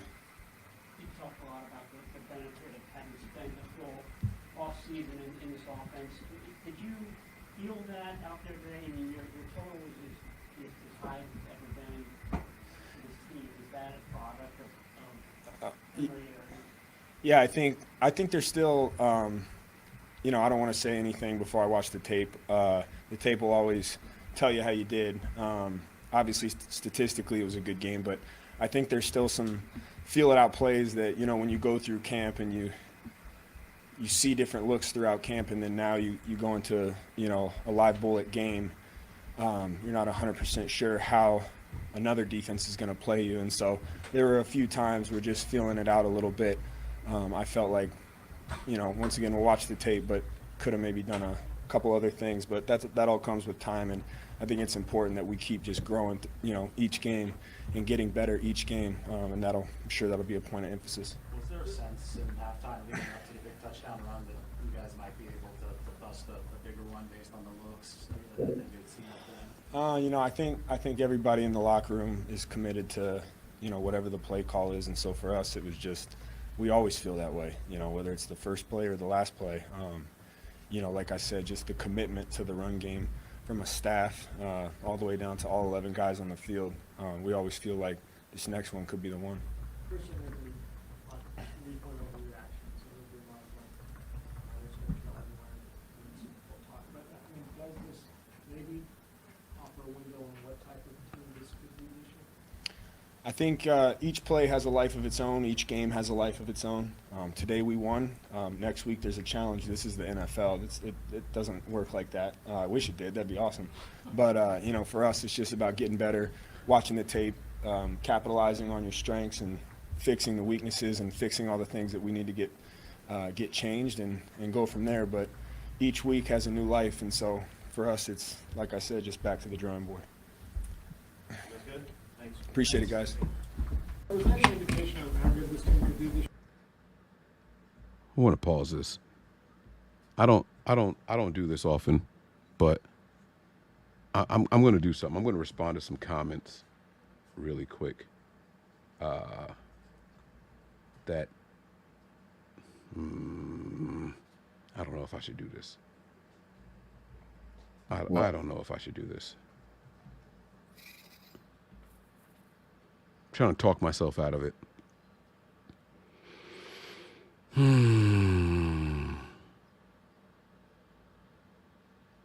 Fuck it. Let's do it. Let's do it.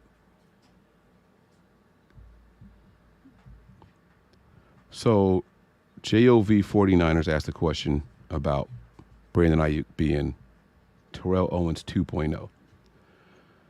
2.0 means what, Tony? Means the better. Yeah. No, it's not just part 2. It's the upgraded version. It's better. That's what 2.0 is supposed to be, the new and improved version of whatever it is that you're comparing it to. It's the newer version. I mean, yeah, I guess you could say better because, like, I don't know. That's fine. Hey, look, even let's just say you mean that he's the same as Terrell Owens. Let's just say you mean that, right? And I say he's not that. That's what I say. Terrell Owens is third in all of the important categories in NFL history for wide receivers. He's third on that list. Terradome says here, BA is BA. I agree. I'm not going to say that he's Terrell Owens. I think he's Brandon Ayuk. And there's nothing wrong with that. He can be great all on his own by being Brandon Ayuk. Then right after Terradome says that, and we explain our thoughts on it, I explain my thoughts on it, Terradome claps back and says, you cannot pick the winners after the finish line. If you need 1, 2, or 3 Super Bowls to say, okay, you're wrong. Who said anything about Super Bowls? I'm talking about career statistics and output. I didn't say anything about Super Bowls. He comes at me again. Absolutely no courage of conviction. Sad. What the hell are you talking about, Terradome? What the hell are you talking about? Let me just put this in the proper perspective for you. Justin Jefferson doesn't project to be the wide receiver that Terrell Owens was in the NFL right now. Brandon Ayuk isn't half of the receiver that Justin Jefferson is yet. Brandon Ayuk is the fourth option on this team. Now, maybe if he was somewhere else and he was wide receiver 1, we can start comparing numbers and we can start projecting out. I was very clear with my message about Brandon Ayuk. Good receiver, my favorite receiver, so on and so forth. But this is a loaded team, and he doesn't have to be what Terrell Owens was when he went to Dallas, when he went to Philadelphia, when he went to Cincinnati, when he went anywhere else. Brandon Ayuk doesn't have to be that here right now.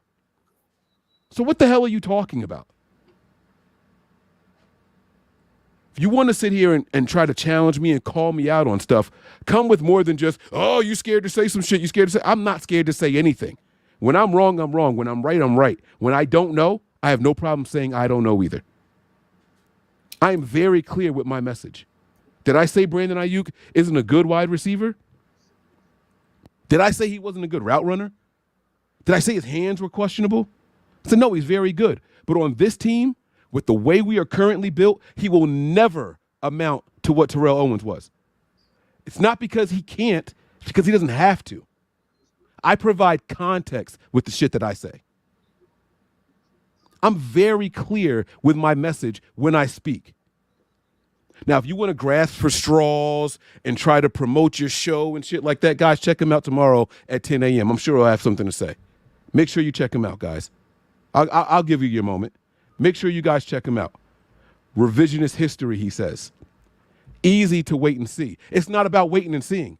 With the way this team is built, he will never amount to the receiver that Terrell Owens was. How's that for definitive? How is that for laying the message out for you?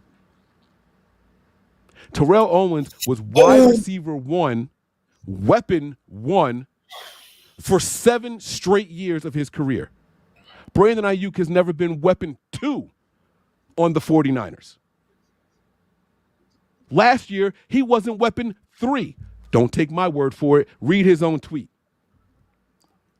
Option 4 on an offense and over 1,000 yards. We taking off. His words, not mine. Don't sit here and put words in my mouth. Don't talk to me like I don't know what the fuck I'm saying. I didn't mean to curse at you. Sorry, Reverend. I'm sorry. Don't put words in my mouth, though, bro. Don't do that. Don't do that. I'm not that guy. I'm very aware of the words that I speak. Now, if you want to go out there and make these bold proclamations so you can, I said it first, by all means, go out there and do it. And I hope you're right.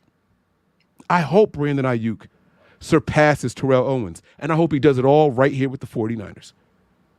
All I said was there's no need for him to be that guy on this team. Nothing I said was wrong. Nothing I said was wrong. But don't come at me and act like I'm giving a cowardice take or I'm not speaking any kind of truth or anything like that. I don't see it because he doesn't have to be it. He doesn't have the career that Stephon Diggs has right now. You can run down a list of 20 wide receivers in the NFL that have had better careers than Brandon Ayuk through their first 4 seasons. This is his 4th season right now. You can run down a list of them, and he doesn't add up to them. I don't know how I'm possibly confusing you with anything that I've said. Let me go ahead and get back to the show. I'm sorry for that, Tony. No. It was incomplete. They're going to win this one, bro. This shit's 10 seconds left. 10 seconds left. Can't deal with this. Fucking talking to me like that, man. Come on, please, Jets win. People go out there and get me twisted, man. I'm a nice guy. Don't do that shit. Don't try to. All right, let me hear what Fred Warner has to say. Sure. I think it was exactly how we wanted to come out. You know, it was an emphasis. They're already in field goal range, Tony. You know that, right? Coming out. I know. They're already in field goal range, buddy. They called the timeout Oh, the Jets called the timeout. They wanted to see the formation. They called the timeout. 10 seconds left. Slow Third and 10. starts. We knew that we needed to come in and set the tone right from the jump. Offense, defense, special teams. I think across the board, we did exactly what Is we that a wanted to 60-yarder? do. Holy shit! With room to spare. Did you see that? No, but they kicked it. No. It was Great warm-ups, feeling. warm-ups. You know, that's exactly how you want to start it. You know, I'm obviously thinking about all the plays that we could have had back. You know, at the end of the first half and then the second half. But to come out and start that way against a team that honestly throughout the preseason they were hot. You know, I'm sure they had a lot of confidence coming in, and we just came out and executed. Christian's long touchdown, the receivers were out in front of him. You faced this defense in training camp. Offense. This offense, yeah. Does any other offense in the NFL have receivers that block as hungrily as this? I don't know. Here we go. If there is, I haven't Fourth seen down, it like, Tony. like how we It's do do or it. die I mean, time, baby. That's an Are we emphasis gonna have on an that side, is overtime? If you want to play and you want to start at that position, it's not about just catching the ball. They're They gonna do a kick heck it, of a right? job downfield blocking. Oh, yes, fourth down. Run the kicker as right now. aggressively 6 as seconds I've left. seen. You're playing behind him. How good was that defensive line? I'm talking so much First, over Fred Warner. I'm sorry, Fred.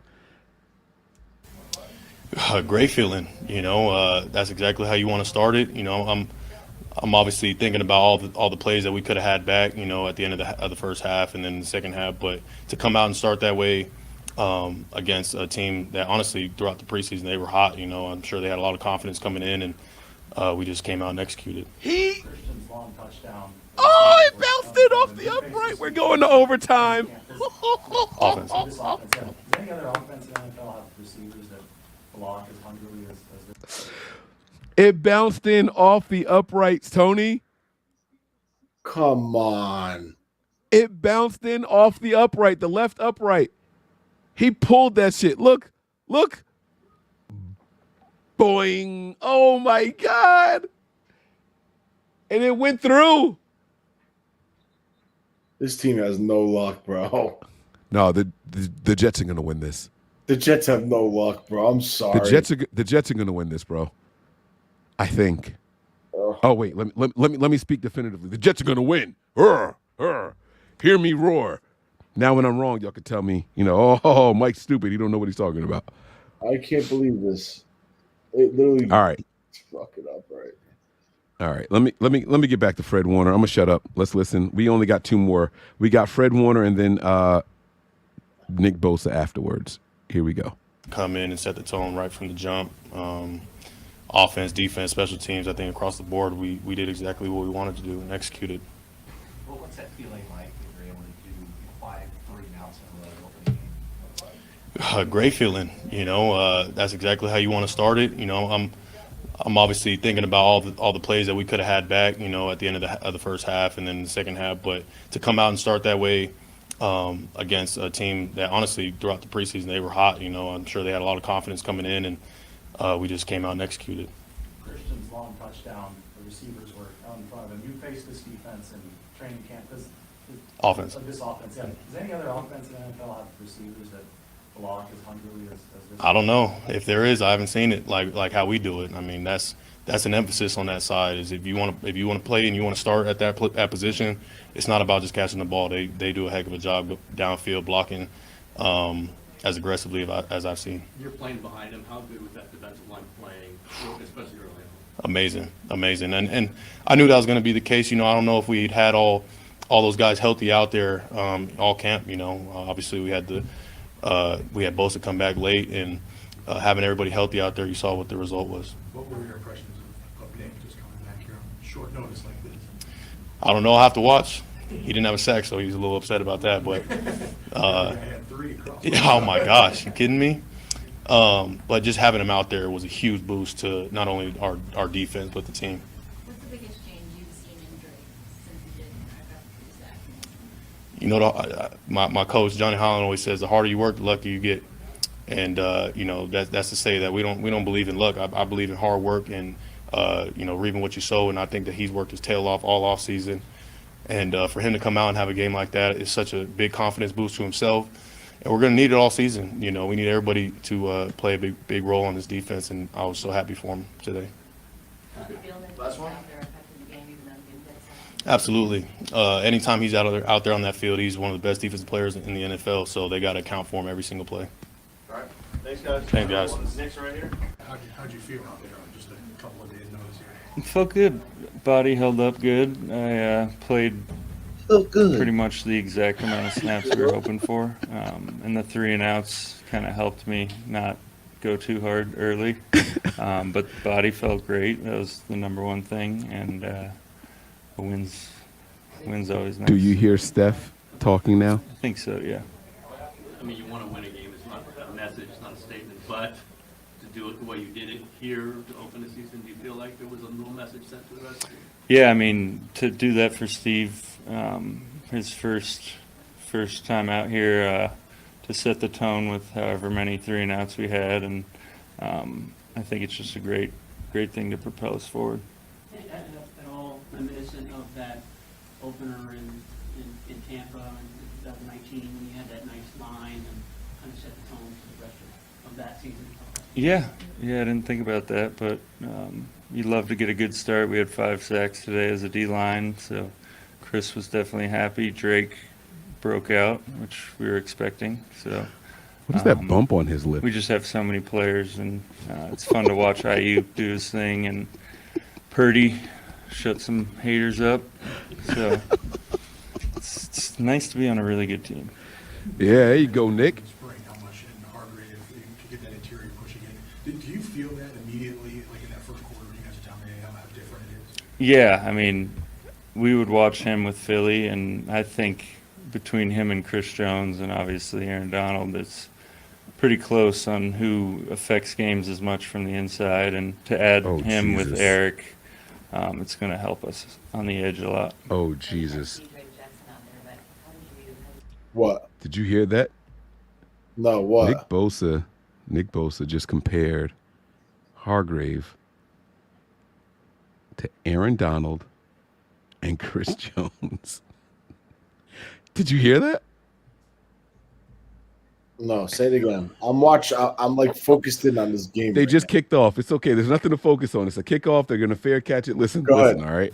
Go. Do you feel that immediately, like in that first quarter, when you guys are telling me how different it is? Yeah, I mean, we would watch him with Philly, and I think between him and Chris Jones and obviously Aaron Donald, it's pretty close on who affects games as much from the inside. And to add him with Eric, it's going to help us on the edge a lot. Okay, so I see it as pairing him. with You know what? You know what? These are the kind of statements that Terry Dome wants to hear. Just go ahead and say that he's as good as some of these top guys. Go ahead and just say that he's as good as Chris Jones is on the inside. Go ahead and say that he's as good as Aaron Donald is on the inside. Right? Like just throw it out there. Just say it. Make a definitive statement. Whether you're right or you're wrong, just say it confidently. That's what we're supposed to be doing. Tony, is Javon Hargrave as good of a defensive tackle as Aaron Donald? No, but I think on this defensive line, he could be as productive with what's Or disruptive. Maybe not even productive, but as disruptive. Yeah. I'll go with that. I respect that because that you're putting context to it. Because what's around him. Right. Aaron Donald does it with nobody around him. He did it with and without Miller. Right? Like that's not a question. That's not a question. He did it with and without him. Chris Jones has been doing it since he got in the fucking league.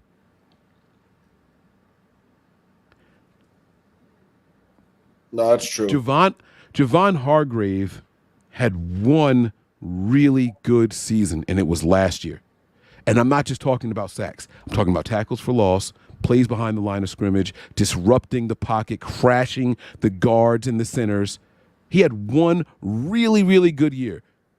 He started with the Steelers, and they let his ass go right away.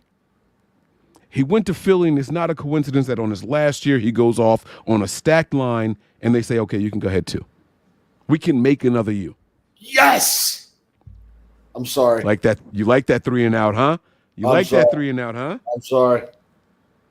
I'm really into It's this cool. game. I'm sorry. It's cool. I'm gonna shut up. No, it's not you. I'm gonna shut up. I don't. It's all right. I can't see Drake Jackson out there, but how have you seen him then since he went back this short time? Uh-oh, Yeah, I big was watching return. tape throughout Big the return, Tony. holdout, and, Big return, Tony. I mean, He's it still was going. clear as day that he's made shit. strides Can he get the in block? his work ethic. He got the and block. Just the kicker. Preparation. He's and, going to and the end all of his zone. moves The out there. Jets He's win. really been detailed. The Jets win in overtime. Punt return for a touchdown. Tony, one of the New York teams, brought it home, baby. Let's go. Let's go.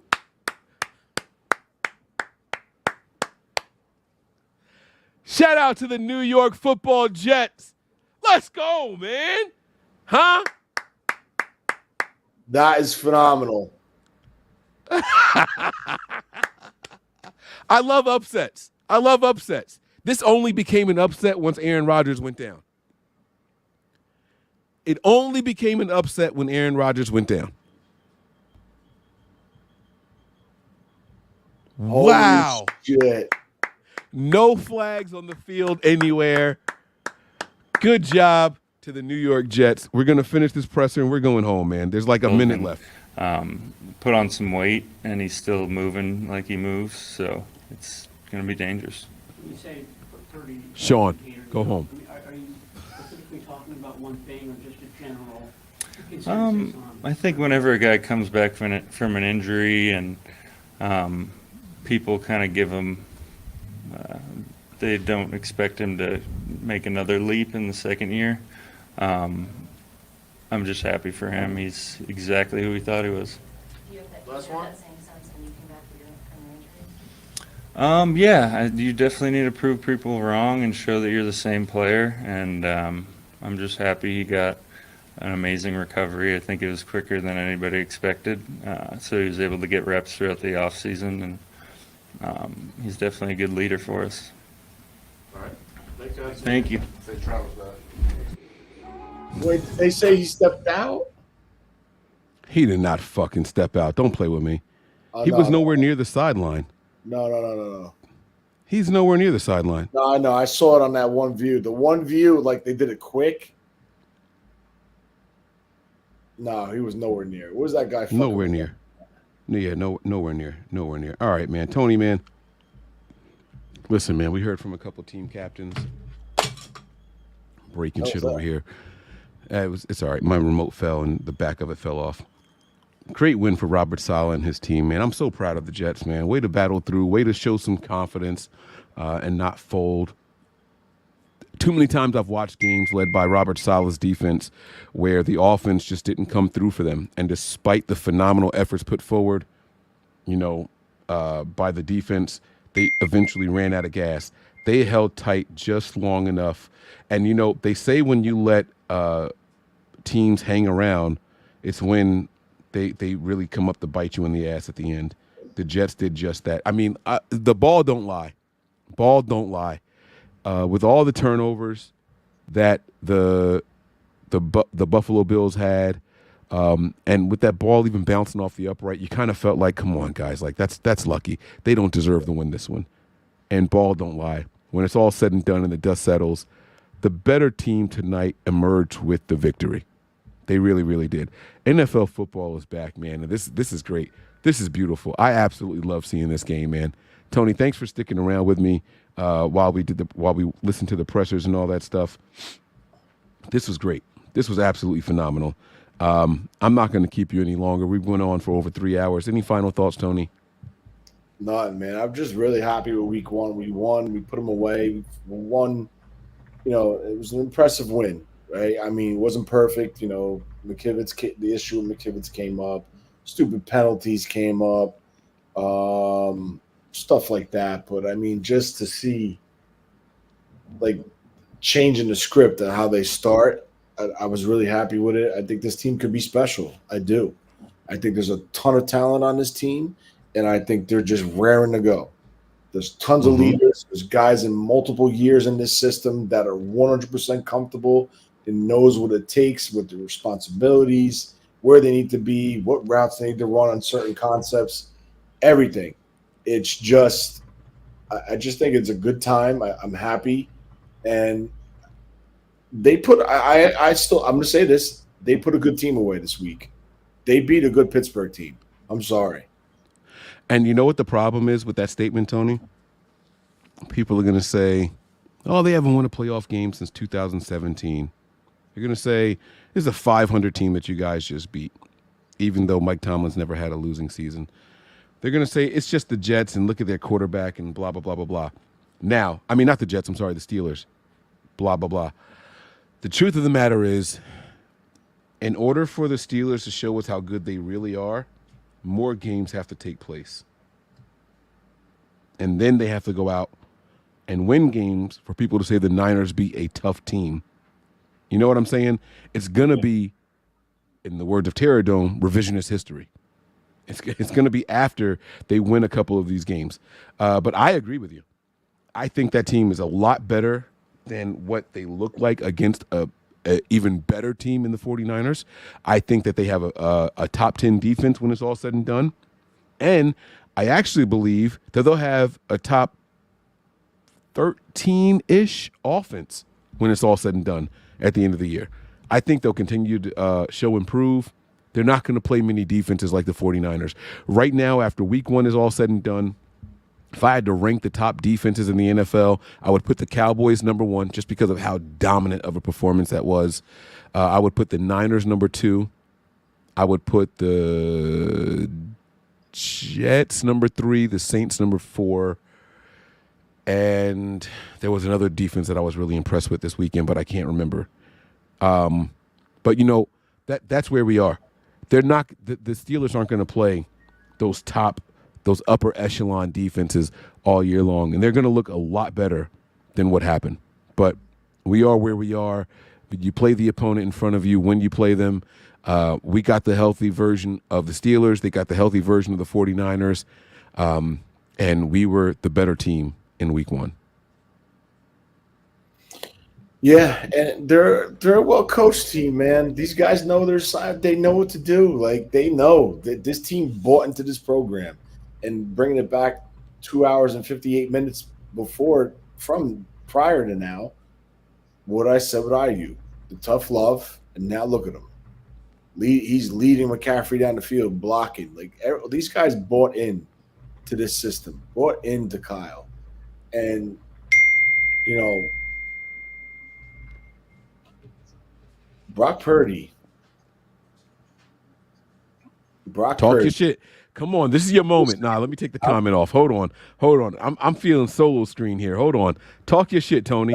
No solo screen. No. No.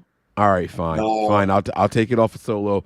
Come on, man. But this is your moment, Tony. Come on. Pound your chest, bro. No, I can't get loud. But like, everyone doubted this guy, right? Noodle arm. He only throws to the middle of the field. Well, all due respect, that back shoulder fade had a nice touch on it, and it had enough zip to get there. So I just wish these people out there would stop being negative. The kid played a hell of a game, right? Wasn't perfect, far from perfect. Let's do it. Let's get behind this kid. Let's support him, right? The decision was made. They moved on from Trey. Brock Purdy's his team, right? This locker room, they back him. There's players putting pictures up with an edit to the back of his jersey saying him. Mm-hmm. Yeah. Okay. Again, they put 30 points up. The efficiency of this offense with him as the quarterback is the best since Kyle Shanahan's been in San Francisco. And I know it. The doubters out there in Brock Purdy, what do they say? It's dink, it's dunk. The West Coast offense is a dink and dunk offense. Okay. They use the short passing game and put the ball in the players' hands that can make the yak, the yards after catch, and run and make plays by themselves, like with their legs and their skill set. That is the West Coast offense. Okay. They use the short passing game to the running backs out of the backfield to supplement the run game. Go look at Bill Walsh's plays. Go read his books, right? Everyone, there's a guy that's not in the fucking Hall of Fame by the name of Roger Craig, was the first back ever to do 1,000 and 1,000. Talk your shit, Tony. Talk your shit, Tony. 1,000 and 1,000 in Bill Walsh's system. 1,000 and 1,000. Okay? And he's not in the Hall of Fame. Granted, Marshall Faulk is a lot more explosive than he is, might a lot more dynamic, maybe a little bit better of a runner with vision and cut and speed. I'll grant you that. But guess what? Kyle Shannon's got his Roger Craig now. All right? His name is Christian McCaffrey. He's a chess piece that don't want to defend this team. Right? Joe Montana, a third-round pick. Right? What was the knock on Joe Montana? His arm isn't strong enough. Well, what are we saying? Right? His arm isn't strong enough. Okay. Joe Montana threw slants like no other. Yes, he did. Yes, he did. Say it. Keep going. Keep going. I'm telling you, I'm not comparing. Hear me out, please. I am not comparing Brock Purdy to Joe Montana or saying Brock Purdy is the next Joe Montana. I'm not. But what it is finding the strengths to put into your system to make your system operational. And that's what this administration does. Brock Purdy is a damn good quarterback for this system. And if he went anywhere else, I don't think he would be this type of quarterback. But this is what his strengths fit this system perfect. And that's all it comes down to. Yeah. Yep. There were a lot of people that are out there that get mad when people compare Brock Purdy to Tom Brady. And I get their offense. Believe it or not, I get their offense. And there are people that are out there that get mad when they compare Brock Purdy to Joe Montana. And while I understand the 4 Super Bowls and shit like that, right? Like, I get it. But when you watch how they play the game, when you watch the type of passes that they make, I honestly think Joe Montana is a better comp for Brock's ceiling than Tom Brady is. What do you think about that take, Tony? Say that one more time. Joe is a better comp. If you had to pick a comp that is more that's closer, a comp that's closer for Brock Purdy and who he is it Brock Purdy to Tom Brady or is it Brock Purdy to Joe Montana? I'd say Joe Montana. Exactly. I think Joe Montana had a little bit stronger arm than Brock Purdy, but I'm comparing him on the base of like the ice in the veins, seeing things, believing things, that part of it, the IQ, the mental game, the processing ability, and that in my opinion is more important than any athletic side of a quarterback or arm strength of a quarterback. If you have a guy that can process, see it, believe it, that he can make that throw and play within the structure of an offense, I think that is the quarterback that you want to build a franchise around. Even though it's not an Aaron Rodgers type quarterback with a gun arm, with a fucking cannon of an arm, or a Jeff George when he came out, or Ryan Leaf, right? Ryan Leaf was at one point was the favorite to go number 1 over Peyton Manning.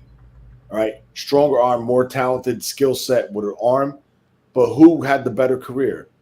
The lesser arm and the better mental IQ guy. Out Talk of your shit, Tony. Let's go. Don't shut up. Come on, man. You preaching, bro.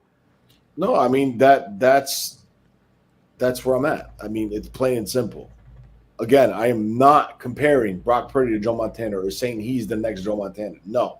What I'm saying is skill set matches skill set. What does Kyle do?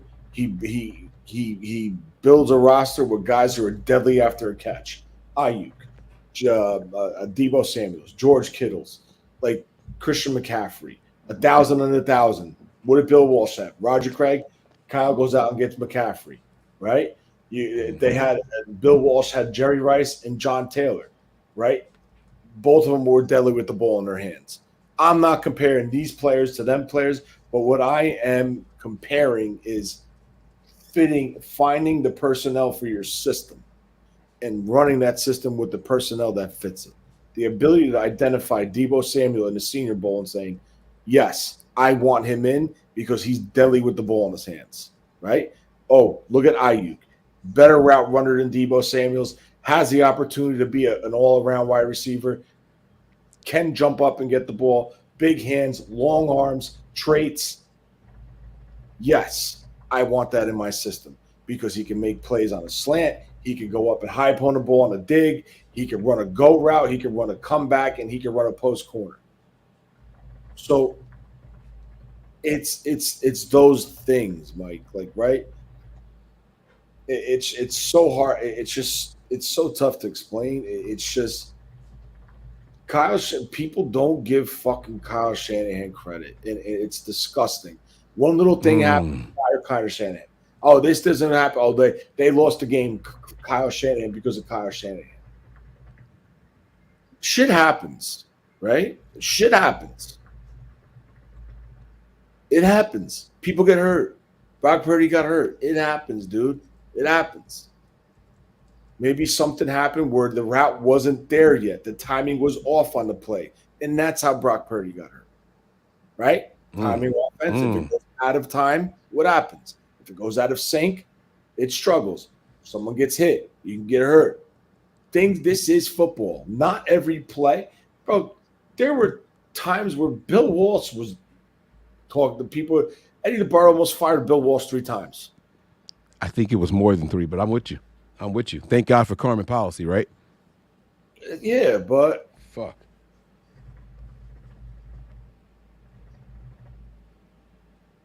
Come on. Come on. You're still going? I don't know. It's just, I don't know. Man, listen. I'm going to wrap it up with this, man. The Niners are here. The Niners are the real deal. For all the people out there that were hoping that you would see some sort of fall off from Brock Purdy because you wanted Trey Lance to be under center, sorry, guys. It's not going to fucking happen. It's not going to happen. Brock Purdy knows this offense. He knows what Kyle wants. More importantly, he knows what throws are there and what throws aren't there. He's going to execute. Sorry, not sorry. He's going to be that guy. All right? The 49ers did something this weekend that I did not think they were capable of doing with Brock Purdy under center. I didn't think guys like Brandon Ayuk would thrive in this system. I thought this would be a George Kittle, Christian McCaffrey, and Deebo Samuel type offense. Not to say that it's going to continue the way that it did this week, but it shows me that it could continue this way if needed. And that is more important than anything else that I thought coming into week 1. This defense is real. This defense is going to come out every single week and give the 49ers an opportunity to win games.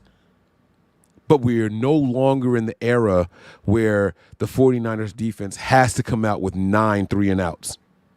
We are no longer in the era where Kyle Shanahan is dependent on his defense to make a crucial, critical, game-winning stop for us to win games. I mean, that might happen. It might come down to that. I don't know, Tony. Tony, I don't know. We put up 30 points and took our foot off the gas after the first drive in the second half. I don't know that that's going to be the case for the 49ers this year. We scored 30 points easy. And that's not disrespect towards the Steelers. I think if we wanted to score more points, if Kyle wanted to show more of the playbook, he could have. But the game was well within hand after that 65-yard touchdown run. The game was well within control on the second drive, or the first drive. No, second drive of the second half. I don't know that those days exist anymore for this 49ers team.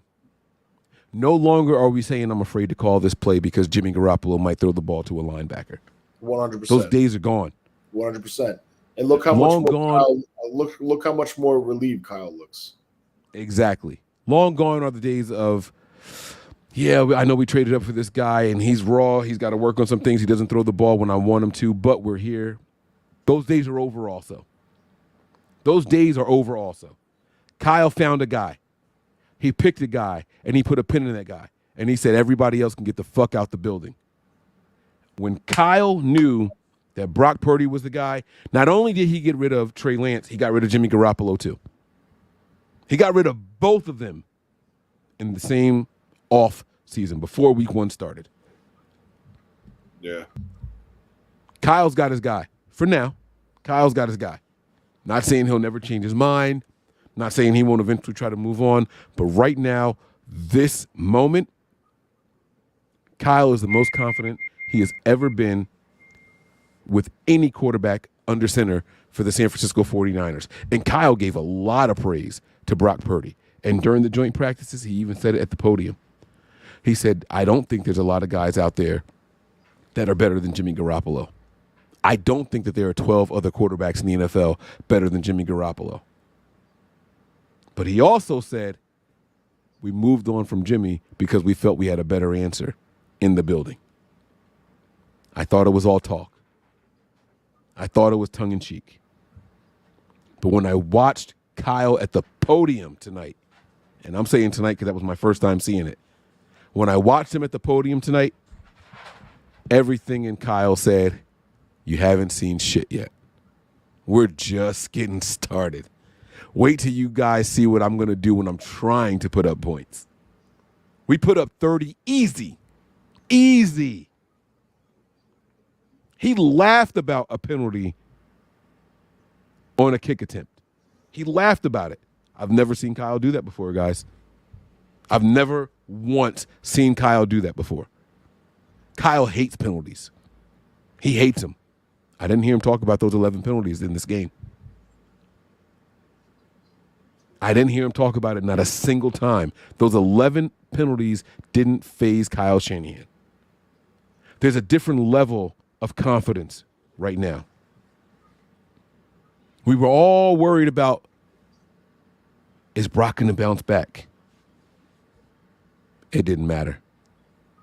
I was worried about Jake Moody. I saw what this guy did preseason. I saw what happened when they iced him. They iced him. It didn't matter. That guy was 100% today.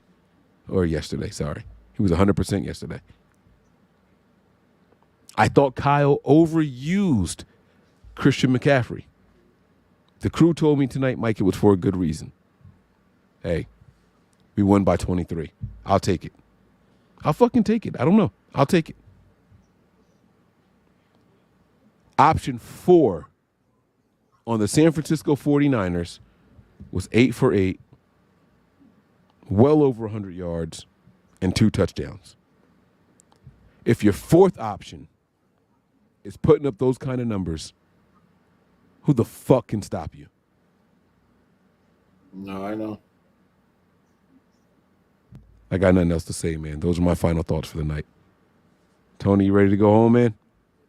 Yeah, I'm beat. I got to go to my morning job tomorrow. All right. Sean Shepard with the last super chat of the evening says here, and I quote, so you're saying BA has surpassed Terrell Owens? I see you, Mike. I guess so. Yeah, he's fucking better than Terrell Owens ever was, man. You know, he's everything Terrell Owens wanted to be.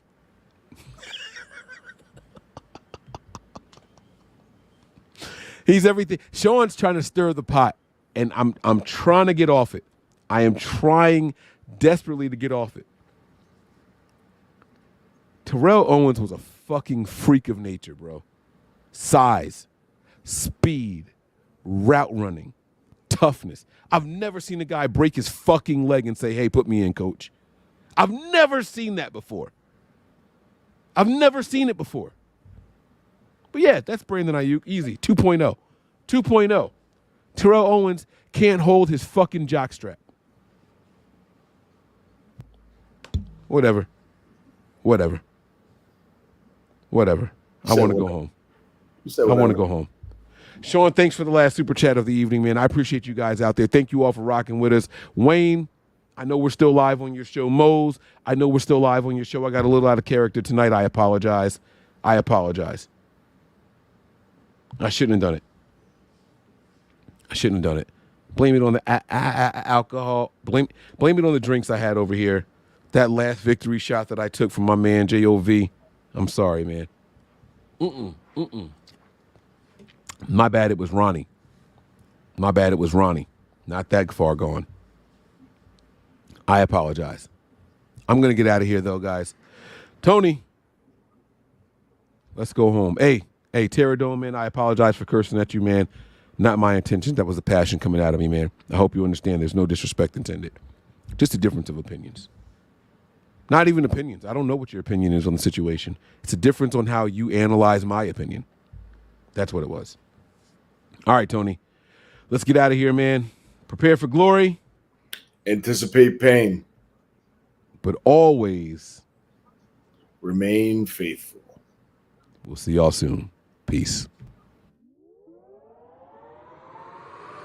We all gas, no brakes, pumped up, no fakes. We spinning, we winning, we high stakes. We never miss, we all makes. Look at us dudes trying to prove, bringing you news with nothing to lose. Mike, Nick, Tony, Wayne, Method Man, we bring the pain.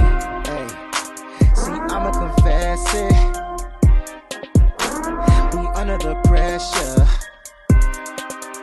If you looking to find us, we them nothing but Niners. Nothing but Niners. We nothing